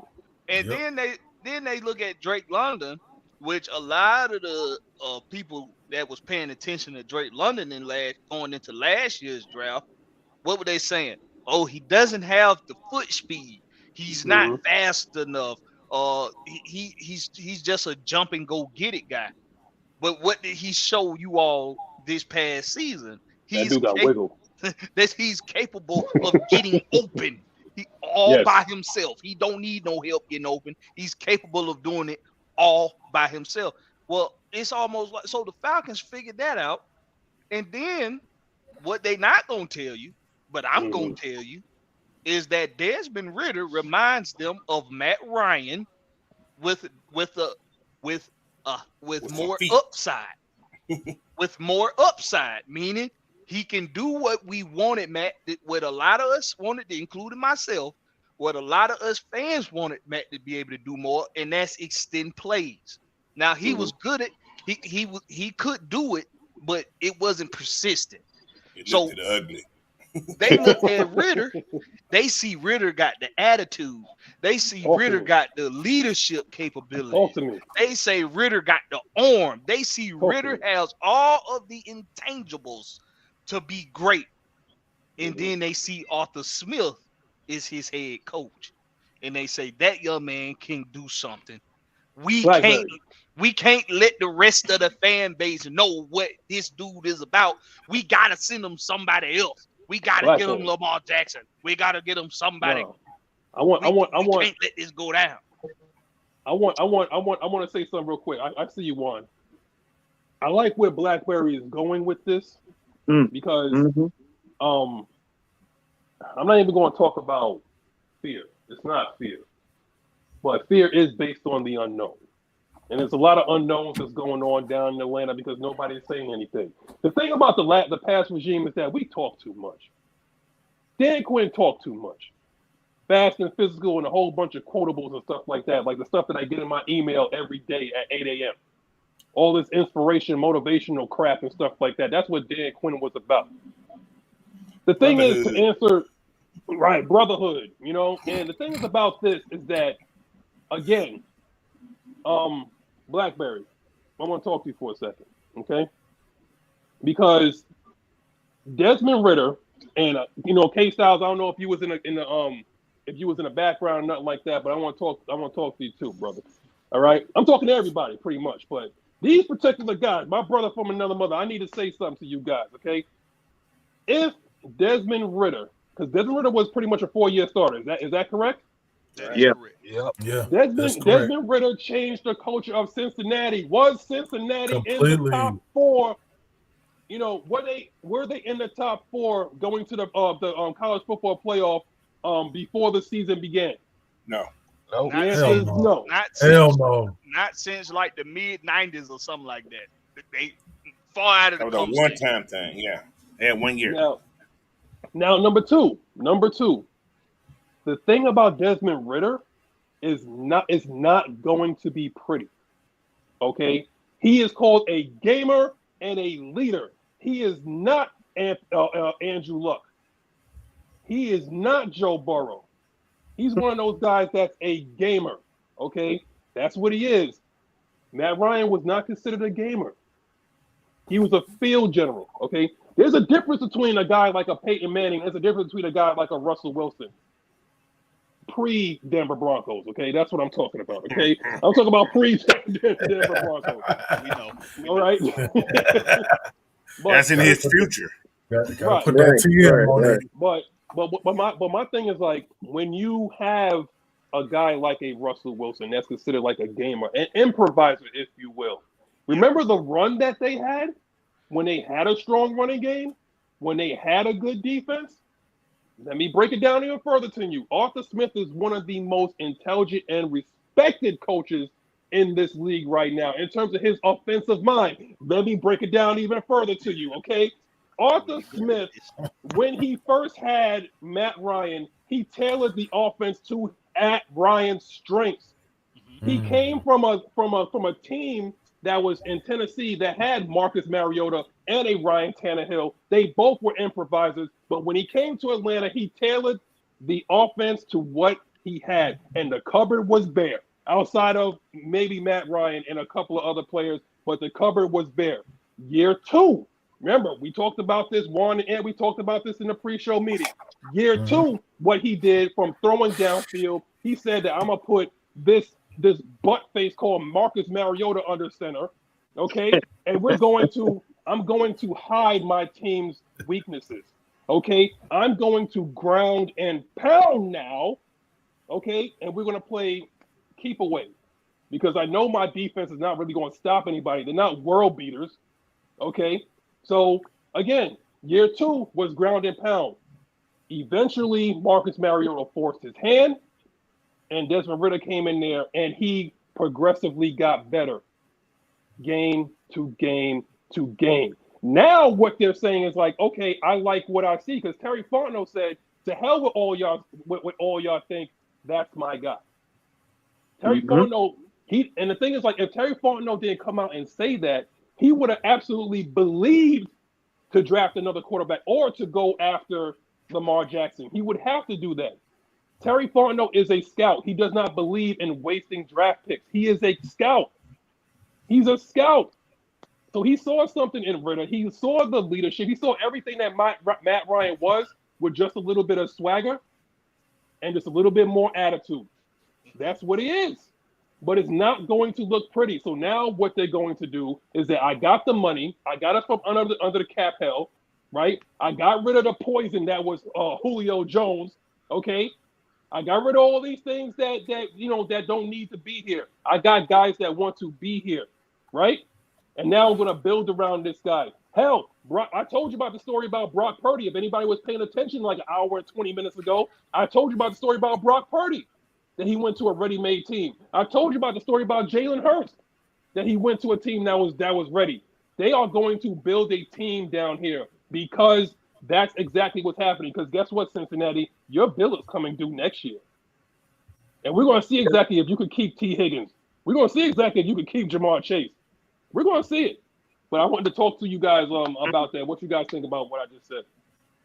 To add on to what you said, since we did have this conversation, do y'all not realize that now in third year, you got the best of both worlds, and this is why the Falcons are not stepping off of Ritter? Number one, you got the pocket passing awareness and progressions of Matt Ryan, and you got the running abilities that of a scrambling quarterback that allow him to escape the pocket. And I think somebody said it on your show, Blackberry. Ritter runs when he wants to, not because he has to. Right. And this is what you put a couple more pieces on the offensive line, and let's just say we go ahead and give him a speedy wide receiver that can take the top off of defense. Do you know right now, just on the offensive side alone, you can't stop the running game. So now your team is going to be subject to us torching you across the middle. Or, when we get on defense, possibly having somebody to stop the sideline, plug up the middle. Now you're dealing with a balanced, formidable team with a quarterback that can do everything. Plus, he's slippery. Let's not forget that. Y'all look at the fact that he's a rookie, but what I saw was a rookie that can stare down pressure. And even when pressure gets to him, he can slip out and still make plays downfield. And you couple that with a returning tight end that had 1,000-yard season, a running back that had 1,000-yard season, and a host of other weapons, they do not want to deal with the Falcons. And I've said this before. No team wants to be that team to be like, oh, you lost to them? They don't want that. The NFL is scared. Why? Because nobody wants to say they got beat by the Falcons because they want to keep a narrative. And because we're not following that and we're building a team, they're worried. And like Magnus said, it is fear. It's fear for a good reason. Why do you think the NFC South, why do you think the other three teams just made these moves? Y'all do realize the Panthers get a quarterback, he's going to be a rookie. He's going to do rookie things. Mm-hmm. That's the first thing. Don't think because y'all get a rookie quarterback, y'all just gonna go to the Super Bowl. It don't work like that. The Saints is barely. Yeah, the Saints is barely trying to hang on to what they figure is gonna be a great season. And you see what move Tampa made. They're scared. And they're keeping our name in their mouths because, like Magnus said, they want to keep an eye on what we're doing. So, but I mean, let me address K Styles and Blackberry. I know y'all the villain and Ed, but I'm gonna get to you right after them, Coach. But Ed, my resident villains, Ed, Styles, and Blackberry. I've seen this a lot from numerous people and whatnot. And it's this right here. Now, I'm not going to beat nobody up. I'm not going to troll you. I'm not going to bully you. But I will say this, is that, yes, they are saying that Ritter's our guy, but they are bringing in a backup. And if that backup, because they already said off rip that it's competition all across the board, nobody's job is safe. They said that from the start. If somebody looks better with a quarterback that they're bringing in, if somebody looks better than Ritter, guess who's going to start? The other guy. Right. Marcus Mariota looked better than Ritter. In the preseason, he looked better than Ritter in training camp. So therefore, he started. Now, of course, the narrative and the response to that will be like, oh, well, that's Marcus Mariota. But guess what? Anybody that you bring in is going to be competition, no matter what. There may be 2 safe spots on this team, and his name is A.J. Terrell and Grady Jarrett. Maybe Chris Lindstrom, okay? But that's it. Those are the only 3 safe spots on this team. Other than that, everything is competition. They said it. They brought in guys all the time to prove that on one-year deals, to do that, to breed competition. But it is what it is. Coach, you got anything to add to that? No, that Lamar Jackson thing, I'm done with it. I'm done with Lamar Jackson talk, man. It's useless now. We know he's not coming. Desmond's the man. People just ride with it, man. No, we're fans. Ride what your team's gonna do. But isn't everybody quarterback everybody one quarterback injury away from a lost season? Yeah. Isn't everybody like that? Yeah. Right. I mean, look at the Jets. I mean, I would say this because if anything, y'all could be a Jets fan. And if you've seen the way Zach Wilson plays, see, I'm up here, so I'm subjected to that punishment. I'm up here in New York. I'm subjected to seeing Jets games. Like when my look, that's the reason why I got NFL Sunday Ticket. I'm so glad that they got rid of that thing. That'll be on YouTube TV. Shout out to YouTube TV for getting that because I can see all my team's games now. But when that didn't happen, see, I'm not, part of the thing where it's like, okay, well, you can just turn on the TV and see Falcons. I can't. I have to pay for it. But guess what, though? Guess what? I've been subjected to a lot of Jets games, and Zach Wilson could not throw a ball into the flat. But the ladies love him. He was a number 2 pick. Trey Lance cannot even see the field. Trey Lance cannot even see the field. So does that mean Trey Lance not that good? Yeah. Oh, Lord have mercy. I'm just I saying. don't know what you think, man. What y'all think? Didn't they trade up to get him? Yeah, that's us just to get him, right? Can I say something? People don't already know this. Popularity don't win games. Sure don't. Sorry. I know y'all would like it to be. I know y'all think that's a. I know a lot of y'all out there think that's a football tangible. No, popularity doesn't win games. No. Oh, wait a minute. I can go even further. Who else is there? What's the name of dude? Drew Lock. That's another one. Oh Lord. That's another one. I want to know how Chicago truly feels about Justin Fields. We stuck with him. They just got DJ Moore. They just got DJ Moore. Now, here's the thing, Coach, because they traded for Chase Claypool. Okay? So apparently that experience is probably done because now you got Darnell Mooney, you got Chase Claypool, Mooney's you good. got DJ Moore, you got Cole Kmet. They're probably going to draft Bijan Robinson. Kmet is really good. You actually think they're going to get Robinson in the first round? Well, I don't see them unless they're going to get one of those offensive linemen. Okay, that's where they probably go. But that whole entire line is garbage. Okay, Magnus, what's up? What does it matter how many weapons and linemen they get if Justin Fields is still throwing the ball at the back of people's helmets? He's a one read and take off type of dude, man. Where's he from? What school he went to the last couple years? Yeah, see that's the thing. I'm still waiting on somebody to tell me any quarterback from Ohio State has been successful. They can't do it. Because like if you got good weapons, it does them no good if they out there in the field waiting for you to throw it and you bouncing off the back of lineman's head. You can't get the ball to him. See, but the thing, the thing about that with like I said, now with Justin Fields now, like you said, you get a DJ Moore, you got all these picks for him, and they gonna stick with him. Mm-hmm. Like you said, the excuses is gonna be out the window now. Facts.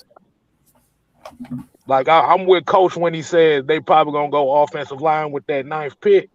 Mm-hmm. Because if you're gonna be, like you said, if you're gonna put these weapons and okay, you're gonna say, okay, now we got you a 4-headed monster of receivers. Now it's gonna be up to you is can you get the ball to these receivers? That's part. He gonna still lead the team. And it's crazy. It's crazy to think about that.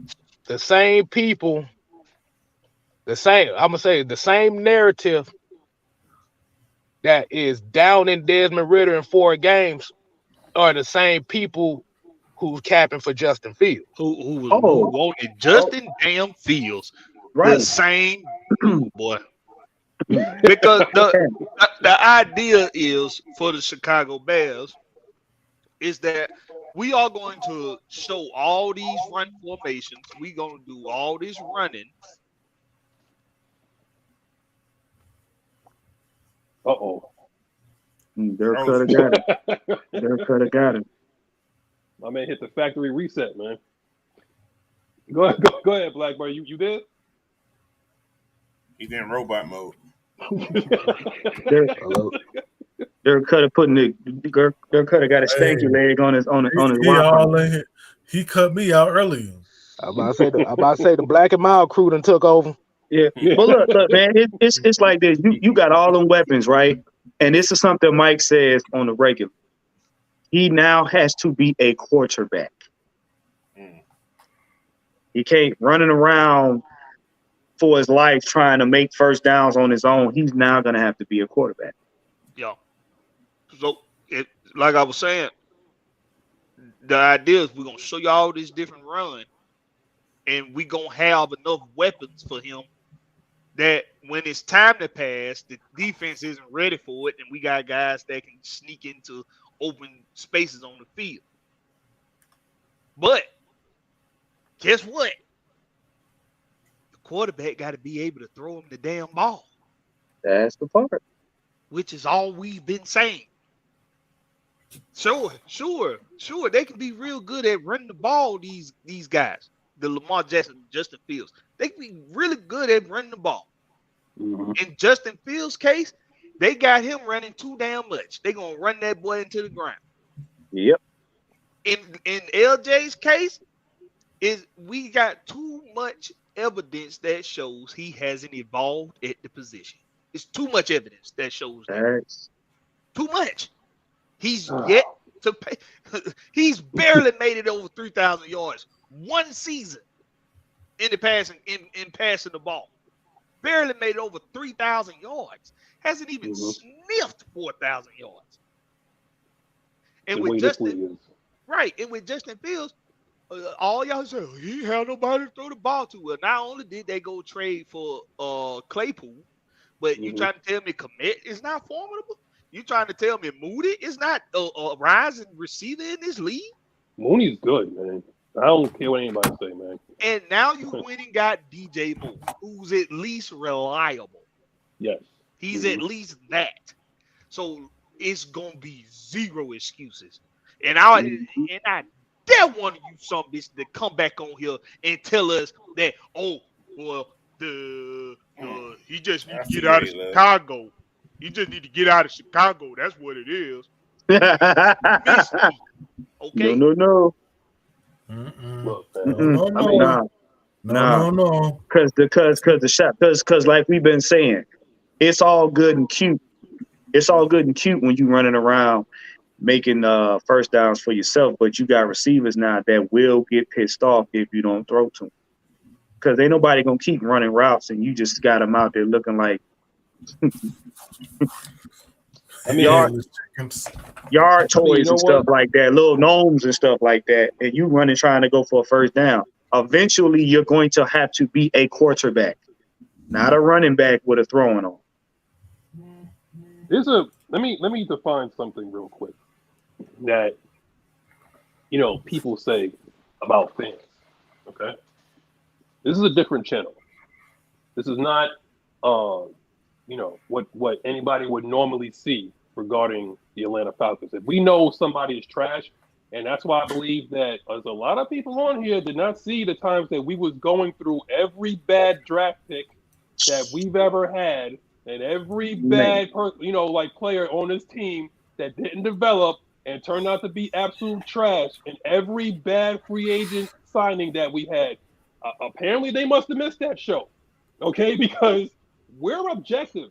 There's a difference, and I believe this. There is a stark difference between fanatic and a fan, okay? A fan could be objective about their team, but hope for the best that they're going to succeed, okay? There's a difference between being a fanatic, which is like a Dallas Cowboy fan, or a New Orleans Saints fan that believe that they're going to win it all every single year and don't know why. They can't even break it down to you why. It's like, just because we are. And then they'll do their little slogan like, how about them Cowboys? Or who that? Or whatever. No. How about them? Shit. Yeah, how about them? What about them? What about But what I'm saying is, in all honesty, like here, it's like we're objective, and we lived through all the heartache. And he ain't talk about 28-3. Get off that BS, man. We lived through the heartache of the Jeff George era. Okay? The June Jones era. We lived through that. Okay? We lived through John Elway right. I mean, we lived through the John Elway kicking our ass in the Super Bowl because Eugene Robinson can't stay in his freaking hotel room. Okay, and getting burned by Ron Smith on the first play of the game on a post route. Yeah, we don't talk about that. Look, that was painful. That was painful. Supposed to be there. We were not supposed to be there. Yeah, but again, like I said, we lived through a lot of the lows, and for the first time, we got a sliver of light. Okay, for the first time, it seemed like we got something going here. And yes, a lot of teams, right? I mean, a lot of fans right now are going to be looking at that like, yo, I like where we're going here. I like how we're going, because if you notice like how the old coaching and the old regime was, they sounded like they didn't know what the hell they were talking about. They just did. Blackberry, look like you got something to say, man. I mean, I'm just up the hill with the amount of BS I can listen to and read anymore, man, because like you're saying, we're very objective. If anybody's been paying attention to this show, it's a lot that I get into it with everybody on this show about. We don't. It's a lot of opinions I got that my contemporaries here used to get on me about, like Eli Ricks. And vice versa. I don't care what nobody say. I don't care what nobody. Eli Ricks, in my opinion, gonna have a better career. He's gonna have a better career than his counterpart, Brent. That's right. I'm looking at the boy's skill set. It's gonna keep him in the league for a long time. And me and Blackberry get into it about that. I mean, we don't agree all the time. Right. We don't agree all the time. But you want to know where that comes from? We do substantial homework on what we're talking about. Facts. Mm-hmm. That's the difference between us and some of y'all. Not all of y'all. That's the difference between us and some of y'all. We're not just going off of what we read in a tabloid or what we read come across our screen in a news notification or sports news notification, or what the people on the 4-letter network, the names they talk about, or the names the NFL network talk about, or the names they talk about on Fox. We go do adequate homework on who we mention, and we do adequate homework on our team. So we give you we give you our analysis based on what we went and researched. It ain't just about who name we heard and how many stats they put up and how fast they can run. That ain't what we giving you. We're not giving you our opinions based on that. We giving you facts, and then we give you our opinion in the meantime. Yeah, we're not running the information to you based on feelings and notions and want to make me feel good. Nah, Make me feel good. facts, stats, and the truth ain't all. Everybody ain't always gonna like that, but hey, that's what we're here for. Gotta cater to my feelings. I'm gonna tell y'all is stay tuned, man. Stay tuned. We right now, as you're seeing right now unfold before your eyes, the Falcons are in stay tuned mode. Y'all making it too easy. Y'all making it way too easy. Teams are wrecking the teams are wrecking their organizations even before the draft starts.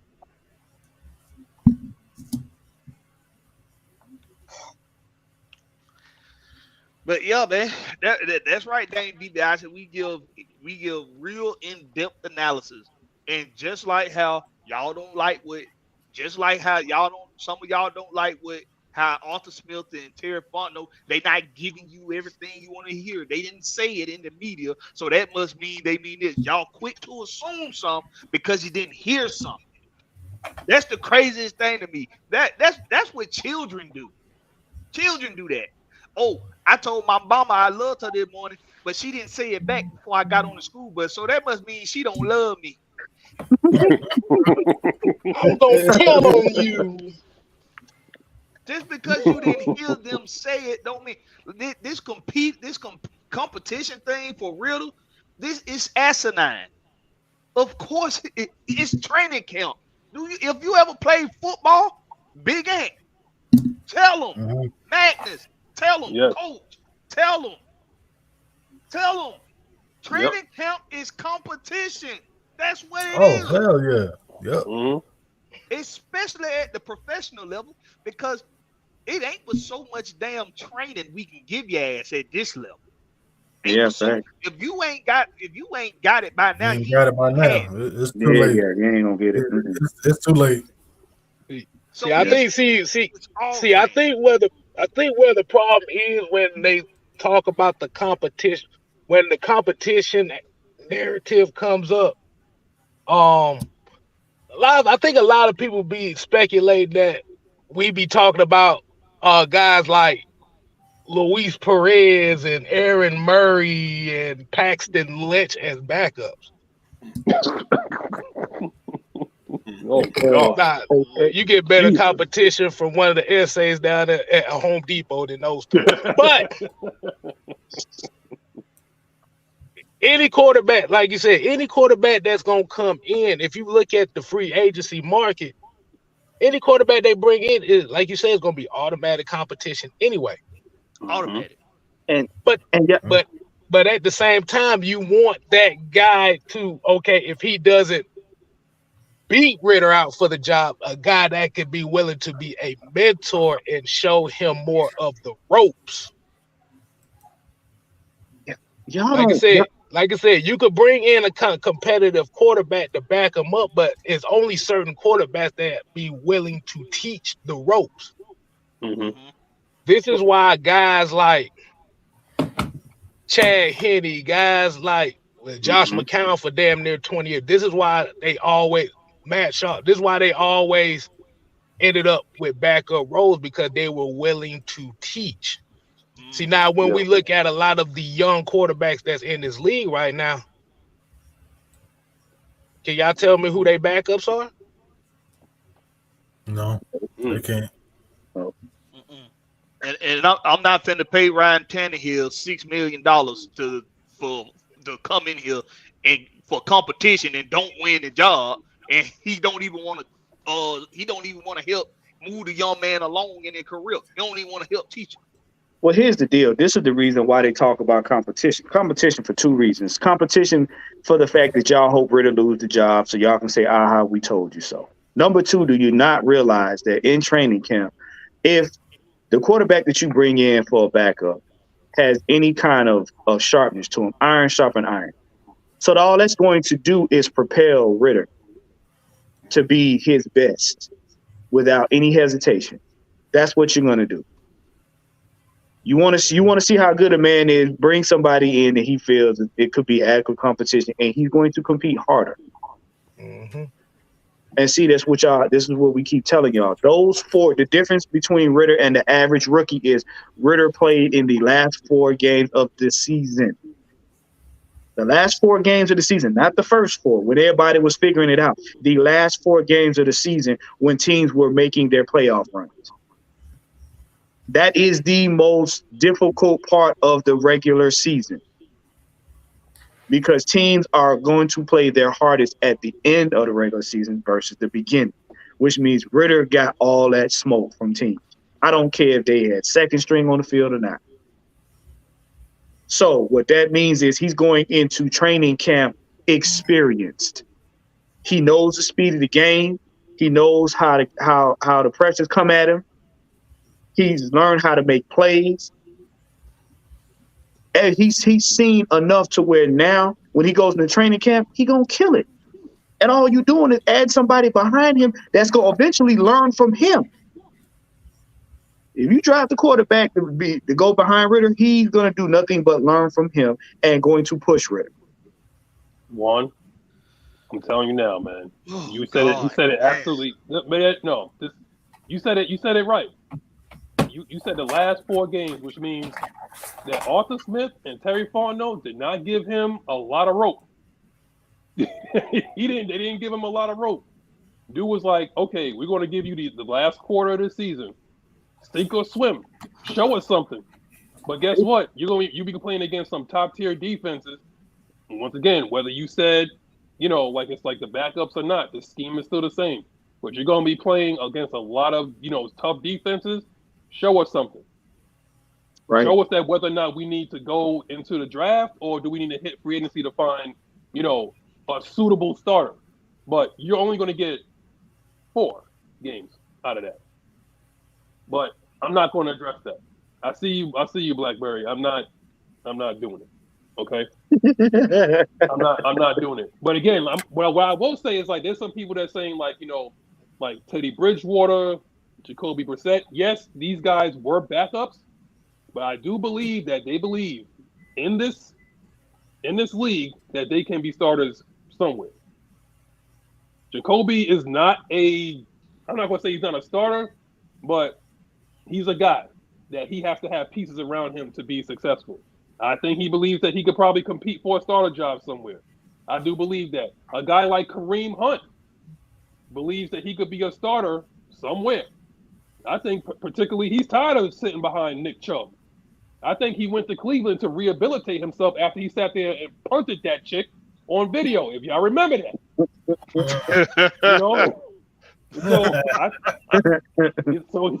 So he went somewhere to rehabilitate his career. Okay. Yo, Ed, you crazy. Man. We're not doing that. We're not doing that, Magnus. Look, but what I will say is like I'm gonna ask you, K Styles. What do you think? It's like what? How do you feel about Derrick Henry being shopped right now?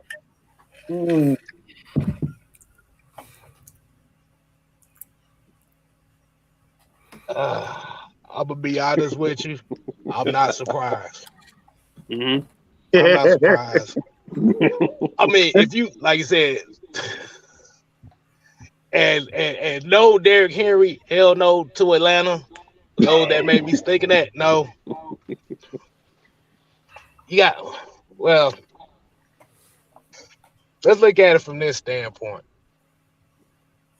What if you got a guy who's going through a lot? Because you got to think, Derrick Henry got a whole lot of carries on that body.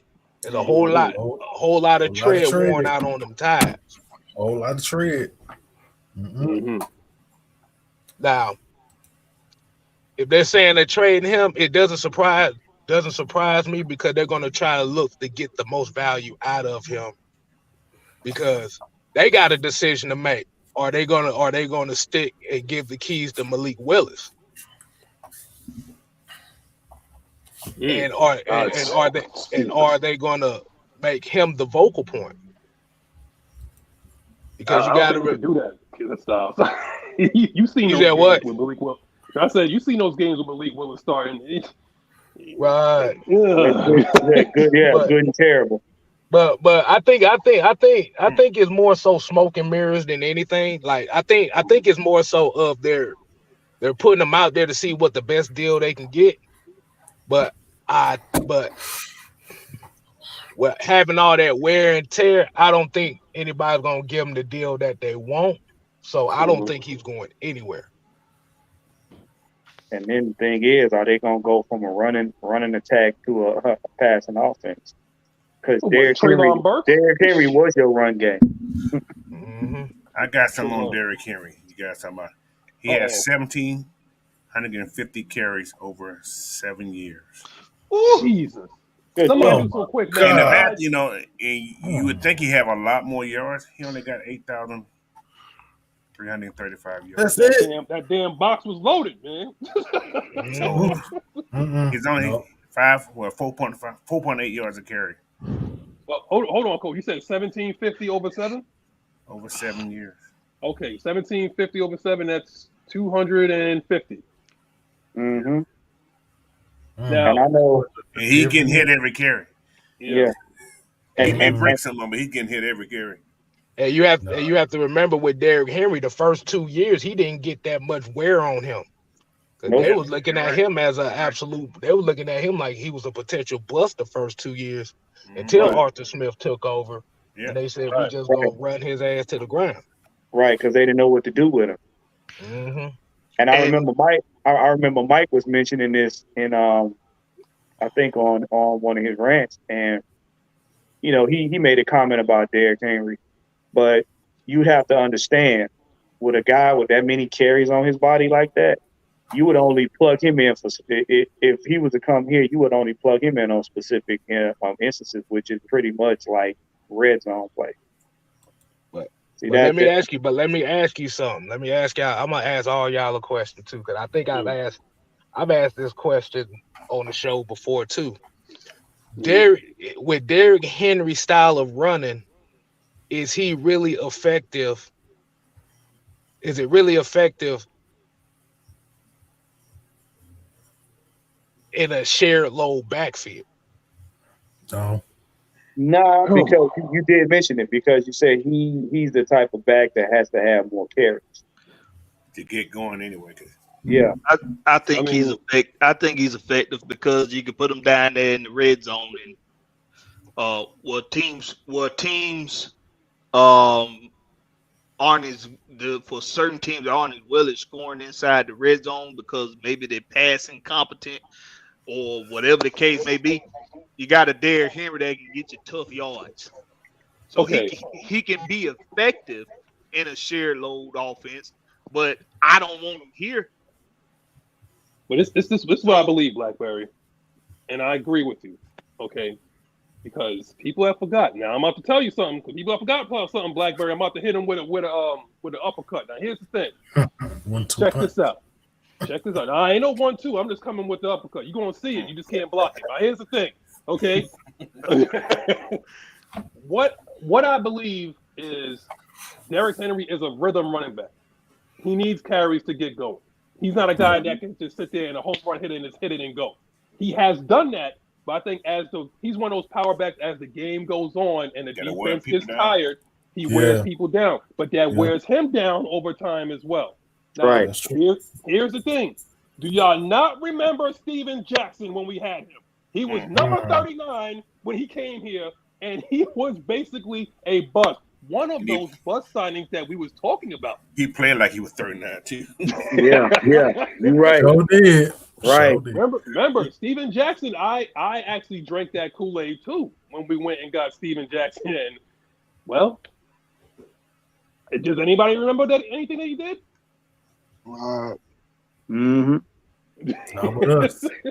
Another person that the Falcons had was Jamal Anderson. He got wore down too. We wore him 410 carries. He was the Derrick Henry before Derrick Henry. Yeah, exactly. 4-1-0. Regardless of some next gen stats, the point is he's got too much wear on those tires. Oh yeah. He's a running back. Running backs wear down faster than any other position in the league. It's just fact, bro. He like that used car that what's called this guy. Yeah, that Oldsmobile. It don't matter about how big you are or how much speed you still got. You done lost something somewhere on them tires. Mm-hmm. And I ain't paying for Derrick Henry to come here and be a shared load back when he don't want shared load back money. Right. You're right. It's all in his business and it's football, y'all. Y'all got to remember that this ain't out. You're not playing a pickup game out in your neighborhood. This is business and football. Oh God, y'all remember this dude? Can't stand y'all remember this dude? I'm sorry, but oh man, that man was invisible. Ito Smith was invisible.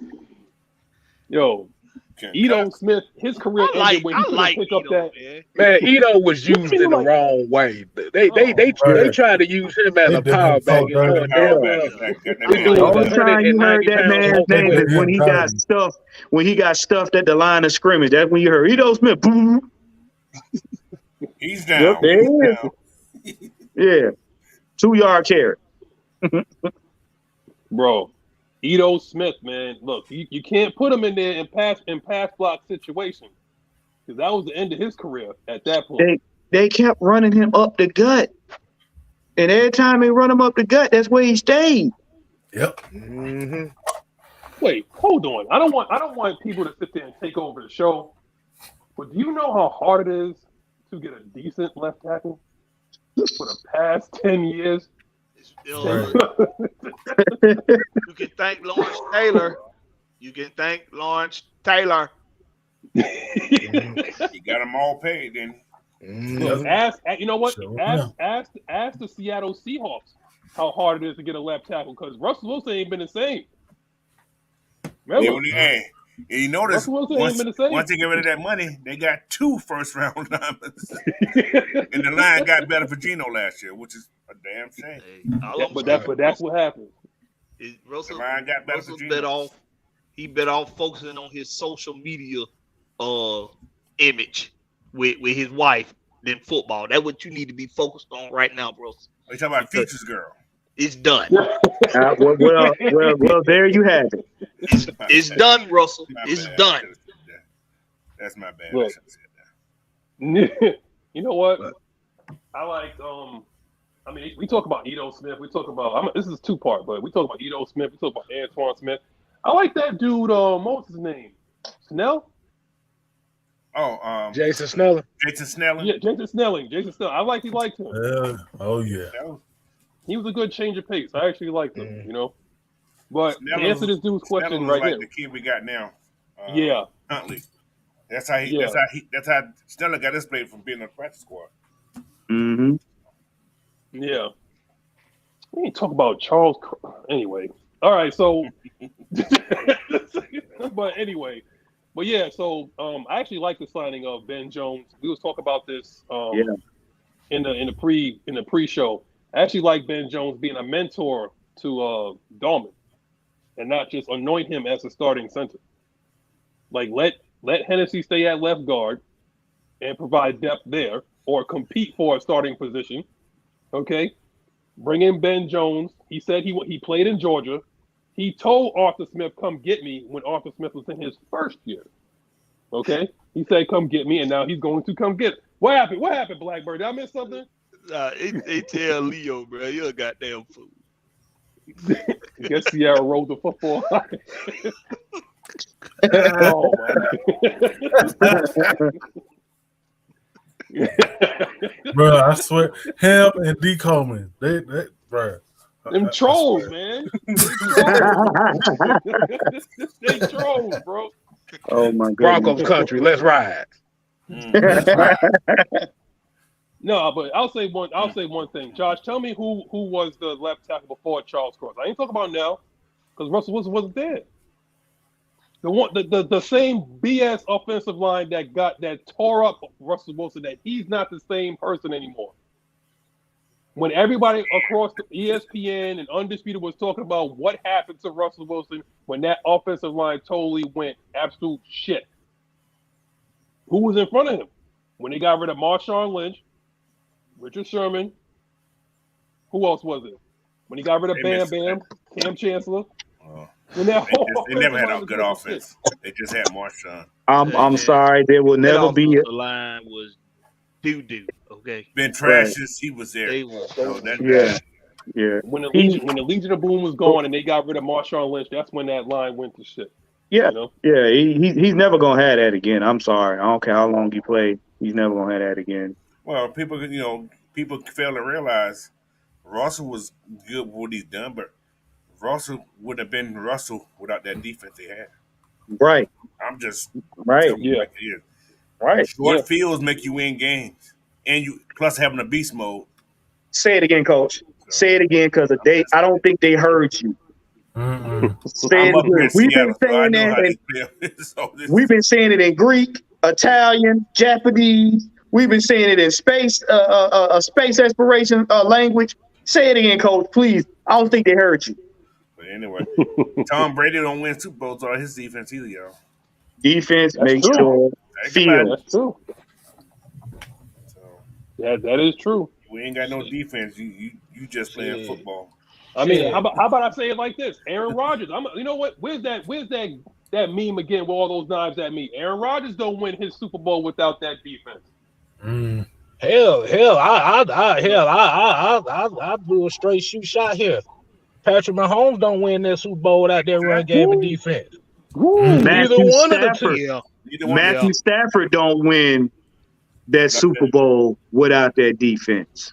Listen, the last 13 out of the last 15 Super Bowl winners all have in common top 10 defenses.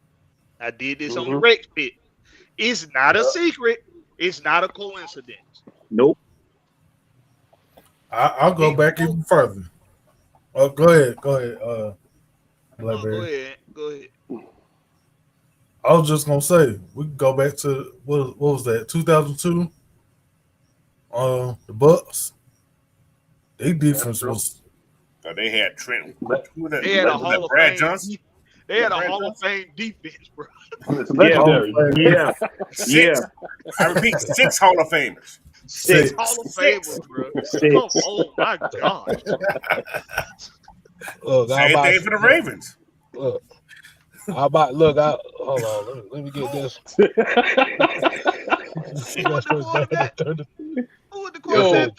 I want to hit this one right quick. He said Chiefs defense gave up 500 yards in the Super Bowl. What defense? How many points did they give up though? Because that's how you that's how you win games, by scoring. Timely stops. That's what it's about. K-Styles. Yo. Don't you win games by scoring points, right? Yeah. Right.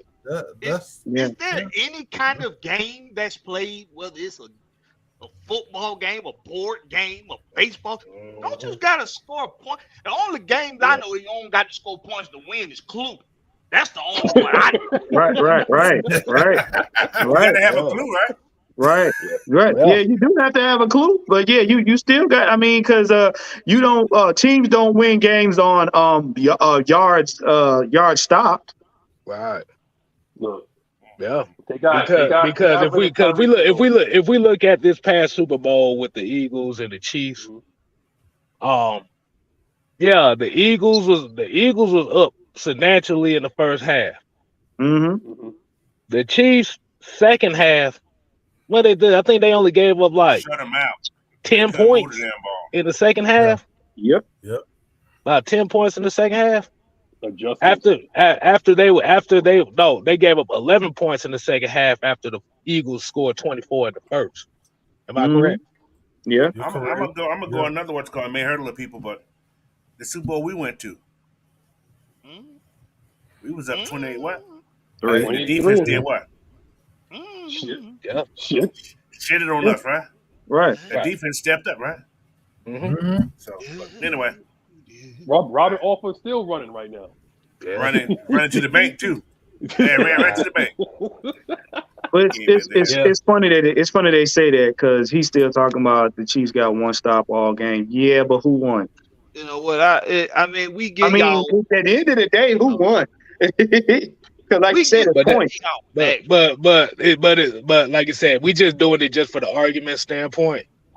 To give up 11 points in the second half is not one stop. Right. No, it's not. No, it's not. That sounds After like scoring 24. But that sounds eerily familiar to the Dean Pease type of defense, though. Right. The type of adjustments that we did from first half to second half. That second half defense in football. That second half defense in football was the. We turned it up a couple notches. I don't want to be talking spicy, okay? But I'm just saying. But the best second half. What? Put some seasoning on it. Put some seasoning on it. Put some stank on it. Hey, look. I'm about to say this. The Falcons defense last year averaged giving up 9 points a game in the second half. The best number one in the league. Mm-hmm. So, just to sum all this stuff up right here, this is why I said you want to focus building on that team, because the main issue with the Falcons all of last year was slow starts on both sides of the football. Yeah. Okay, Staff, when you make sense, don't do that. Don't Don't start do that, making K-Styles. sense. That's why I said you gotta be spicy, man. You heard the feelings, K-Styles. You heard the feelings now. You almost stepped in it. You almost stepped in it. Start making sense. Don't step in them feelings now. Right. Landmines, bro. These are landmines. Right. Just like I said on the red spit, bro. It's so many variables to determining how you analyze a team. You can't just look at one or two or three or four things and say, "Oh, that's what we need." No, man. If our defense was 26, what they was, the 26th or 28th ranked defense in the league, right? But we are first in points allowed in the second half. What that mean, Blackberry? What that mean? First, it means when I tell you to trust your coaching and your coaching staff, that right there should tell you to trust your coaching staff, because they're great at making adjustments. They're awesome at it. That's one. And two, if you know you are amongst the bottom of the league in pass rush, don't you think with better pass rush in the first half that games ain't even as close as they are in the second half to be in these one-score games? Not at all. You don't say. Not at all. So quarterback this, quarterback that, quarterback this, quarterback that. Go learn something. Learn something. Yeah. Because you do like we said, because you got to think about it, with a good defense, especially coming out in the first, second quarters, like Coach said, you get shorter fields. Shorter fields give the offense a whole lot of rest, because now your quarterback is not having to go 80 yards every time they get on the field. Like I said, just ask the Eagles that the past Super Bowl. They scored one touchdown in the second half. And if you ask me, it's because they was out coached. Oh yeah, because they had the top. They had the top defense in the league. No sacks, 0. Mm-hmm. You got 7 in the regular season, and got 0 in the Super Bowl. Right. Now, see, we like that, right, Madness? Don't we like that? See, if just because we got more rebuttals to your objections, that don't make us, haters or nothing like that. We just better at rebuttaling objections. That's all it is. We go through all the screw up, the fuck up, the bad signings, the bad draft picks, the ups and the downs, not just Super Bowl losses. No, we talk about the ineptitude that we went through, the butt throw by Marcus Mariota, every single thing. Now, if we feel like the organization is heading in the right track, then we're going to talk about it. Okay. We'll see now. You know what? You know what? But wait, what he said though. Of course, we're optimistic because we've done the homework. We know. See, as a fan, you have a responsibility to know your team inside and out. That means knowing the stats, knowing the facts, knowing what they can't do, knowing what they can do. So that when people ask you about your team, yeah, you're optimistic. You ain't going to be optimistic if you don't know the intangibles of your team, because that means you ain't paying enough attention to them. So, yeah, we know. We've done the homework. A lot of y'all choose to ignore what's right in front of you because you have a bias. It's all right. It's your opinion. You're right that you have a right to have a bias. But clowning us for doing our homework and knowing our team, well, you kind of missed the point on that. I may know more than you. Right. K Styles is gonna know more than all of us, and Coach. They're gonna know more than all of us because they do more in depth research. Yeah. And when Ant start running off stuff, I'd be like, damn, Ant ain't. But see, some of us are gonna be quiet about our knowledge. Some of us are gonna wait for you to put your own foot in your mouth, i.e. K Styles and Mad Mike. They are gonna wait for you to put your own foot in your mouth. But see, it's fun for us to debate y'all, and because I got a certain personality, it's gonna come off as very strong and very direct, and I'm gonna come at your neck. But it's all love at the end of the day. It's all love. Constructive criticism. That's what it's called. Yeah, because I'm about to say it gotta go both ways because, like you said, if you're in tune to your opinions, we're in tune to our opinions as well. You can't get in your feelings if your opinions is challenged, but it's all right for you to challenge ours. See, it got to go both ways. Gotta go both ways. This is the misconstrued. This is the misconception that a lot of that we get over here. AFN, the Unholy Alliance, the conglomerate. This is the misconception. No, we're not bullying people into thinking what we thinking. No, not at all. They think that's what's going on. Really. That's what's going on. And the thing about it is, and I think that's what makes us different because we can be that optimistic fan and give facts and stuff. See, I didn't know we lived in the age where being optimistic was a bad thing. Right. Well, I didn't know that. Blaming on COVID. Hey, look, if that was the case, boy, everybody be living life like a goth and talking about offing themselves and being depressed all that. Hey, K Styles, you know what the difference is? When our opinion is challenged, we back it up with facts and homework that we've done. When a lot of times when certain fans' opinions are challenged, they back it up with emotions. And we're in the age of wanting our emotions validated over facts and figures. And I know I done won an argument when I can rebuttal your objection and you go to, oh, you just a hater.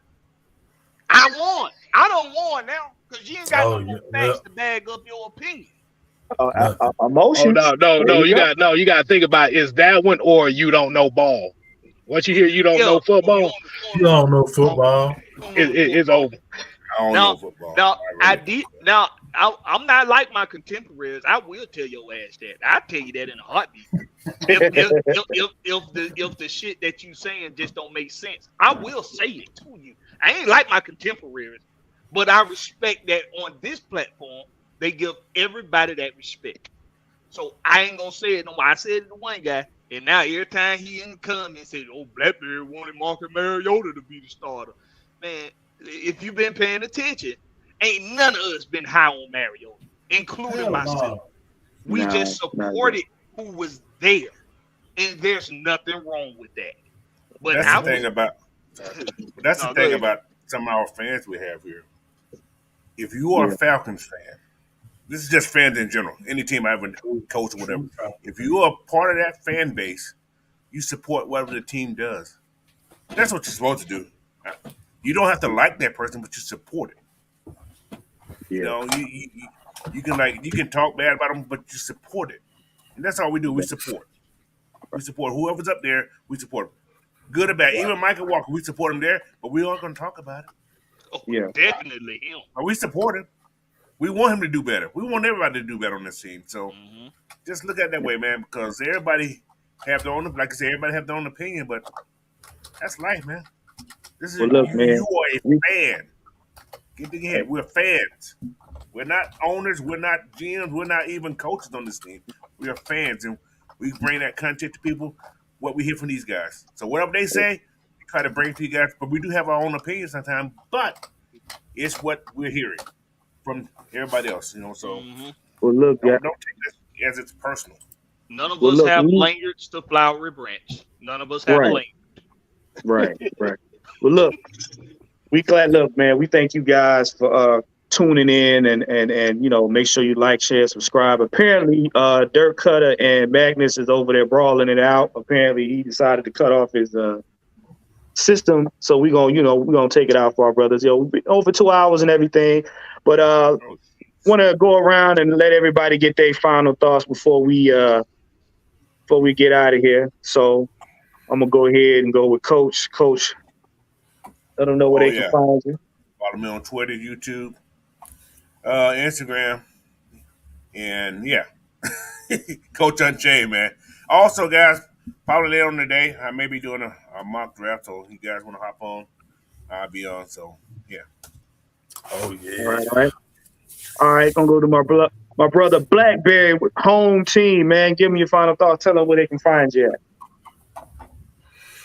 Y'all can find me on Twitter. You can find me on YouTube. Blackberry Lorex. That's Blackberry no C, just the K. I done figured out some ways to push out more content. So you won't just see me on Thursdays. You're going to see me throughout the week once or twice too, but it's not going to be, I won't be engaging in with the chat because it's going to be recorded, most of it. And you'll get me live on Thursdays. But you're going to start seeing a lot more of me. I'm going to start doing more on TikTok, start doing more on Instagram. So I'll have that information up for you after a while. And y'all just do what, you can take a page out my book, and you can just be for the home team, baby. Just be for the home team. Not for one person, not one particular guy, player, be for the home team. Want to see, everybody feel good when a championship come into town. And there's a parade and you get to be off work because you got a boss that's really into the sport, for y'all that got bosses, whatever. But just saying, always rep for the home team, baby. Y'all know what it is for me. Catch us on the flip side. All right, K Styles, go ahead, man. Tell them where they can find you. As y'all already know, y'all go ahead, subscribe to 6-Man K Styles. Like I said, Justice and K on Twitter. You may not see me over there that often, but I'm usually on there either arguing with somebody or having a discussion. We know. But at the end of the day, man, y'all make sure y'all get these likes up on these lives, man. These boys put in a lot of work in what they do, as well as everybody in the conglomerate. Bad Mike Sports, OG Big Sam, Jew Talk Sports. Like I said, hey, what you see here is what you get from us. Like I said, you don't have to like it. That's why we always say it ain't for everybody. But at the end of the day, the main thing is to have the conversation, and the main thing is to have a discussion. So if you're getting your feelings about anything we said, just holler at us. That's all I got. That's all. They holler at us, and like you said, just continue to support, man. All right, that's all I gotta say on that. Who said it, K-Style? Yeah, appreciate you, K. K-Style, who said it? I've been wanting to ask K-Style that for a long time. Who said it, K-Style? What happened? Nah, I'm just Hey. All right, Big Ed. Tell them, hey man, final words and tell them where they can find you. Hey, y'all can find me on Twitter, Instagram, Facebook. So all you gotta look up is Big Ant. And also, we appreciate everybody coming out and supporting us. Y'all keep coming back. And it takes real people to do a one-on-one behind closed doors, man. You don't have to, embarrass people, in front of everybody. And legal tampering starts tomorrow. For all, yep, I'm going there. Legal tampering starts tomorrow. So y'all keep your eyes open, cause some shit about to hit the fan. it's gonna be really interesting. When the phone hits the fan, all the people want to jam. Come on, get with me. Yeah. Hey man, look, we want to thank you guys for tuning in on this Sunday. Taking your time out. Hey, down here in the A it's raining. But make sure you like, share, subscribe. Also, make sure you tune into Cooler Talks tomorrow with Mike and K Styles. Like I said, you may see some of us on there. It's going to be a pretty good show, so make sure you guys tune in. Make sure you guys tune into all of them. Make sure you check out Coach Unchained, Blackberry Rex, you know what I'm saying? 6-Man K Styles on Tuesdays. I'm the Falcons therapist ATL. Y'all can find me on Twitter at the therapist ATL and TikTok and Instagram, Elegance Wellness and Massage. Your health is your wealth. And listen, we are here to attack your points, not the person. So do not take it personally. Thank you guys for tuning in. Hey, we out. Thanks for tuning in for the home team. Hold on. Hey, can I say one more thing right quick, if you don't mind? Yeah. Go ahead. Atlanta Hawks, where the hell the enforcers at? Because ain't nowhere in hell Trae Young's supposed to get body slammed and nobody do nothing about it. That's all I got to say on that. I got something to say about that. Yeah. So just stay glued to Blackberry Lorettes. No C, just the K on YouTube. I got something to say about that. John Collins, I was on the fence about you. I'm off the fence, bro. I'm done. I've been off the fence. Keep going. So, hey, look, you gonna dap up the dude that got that body slammed your teammate, bro? What the?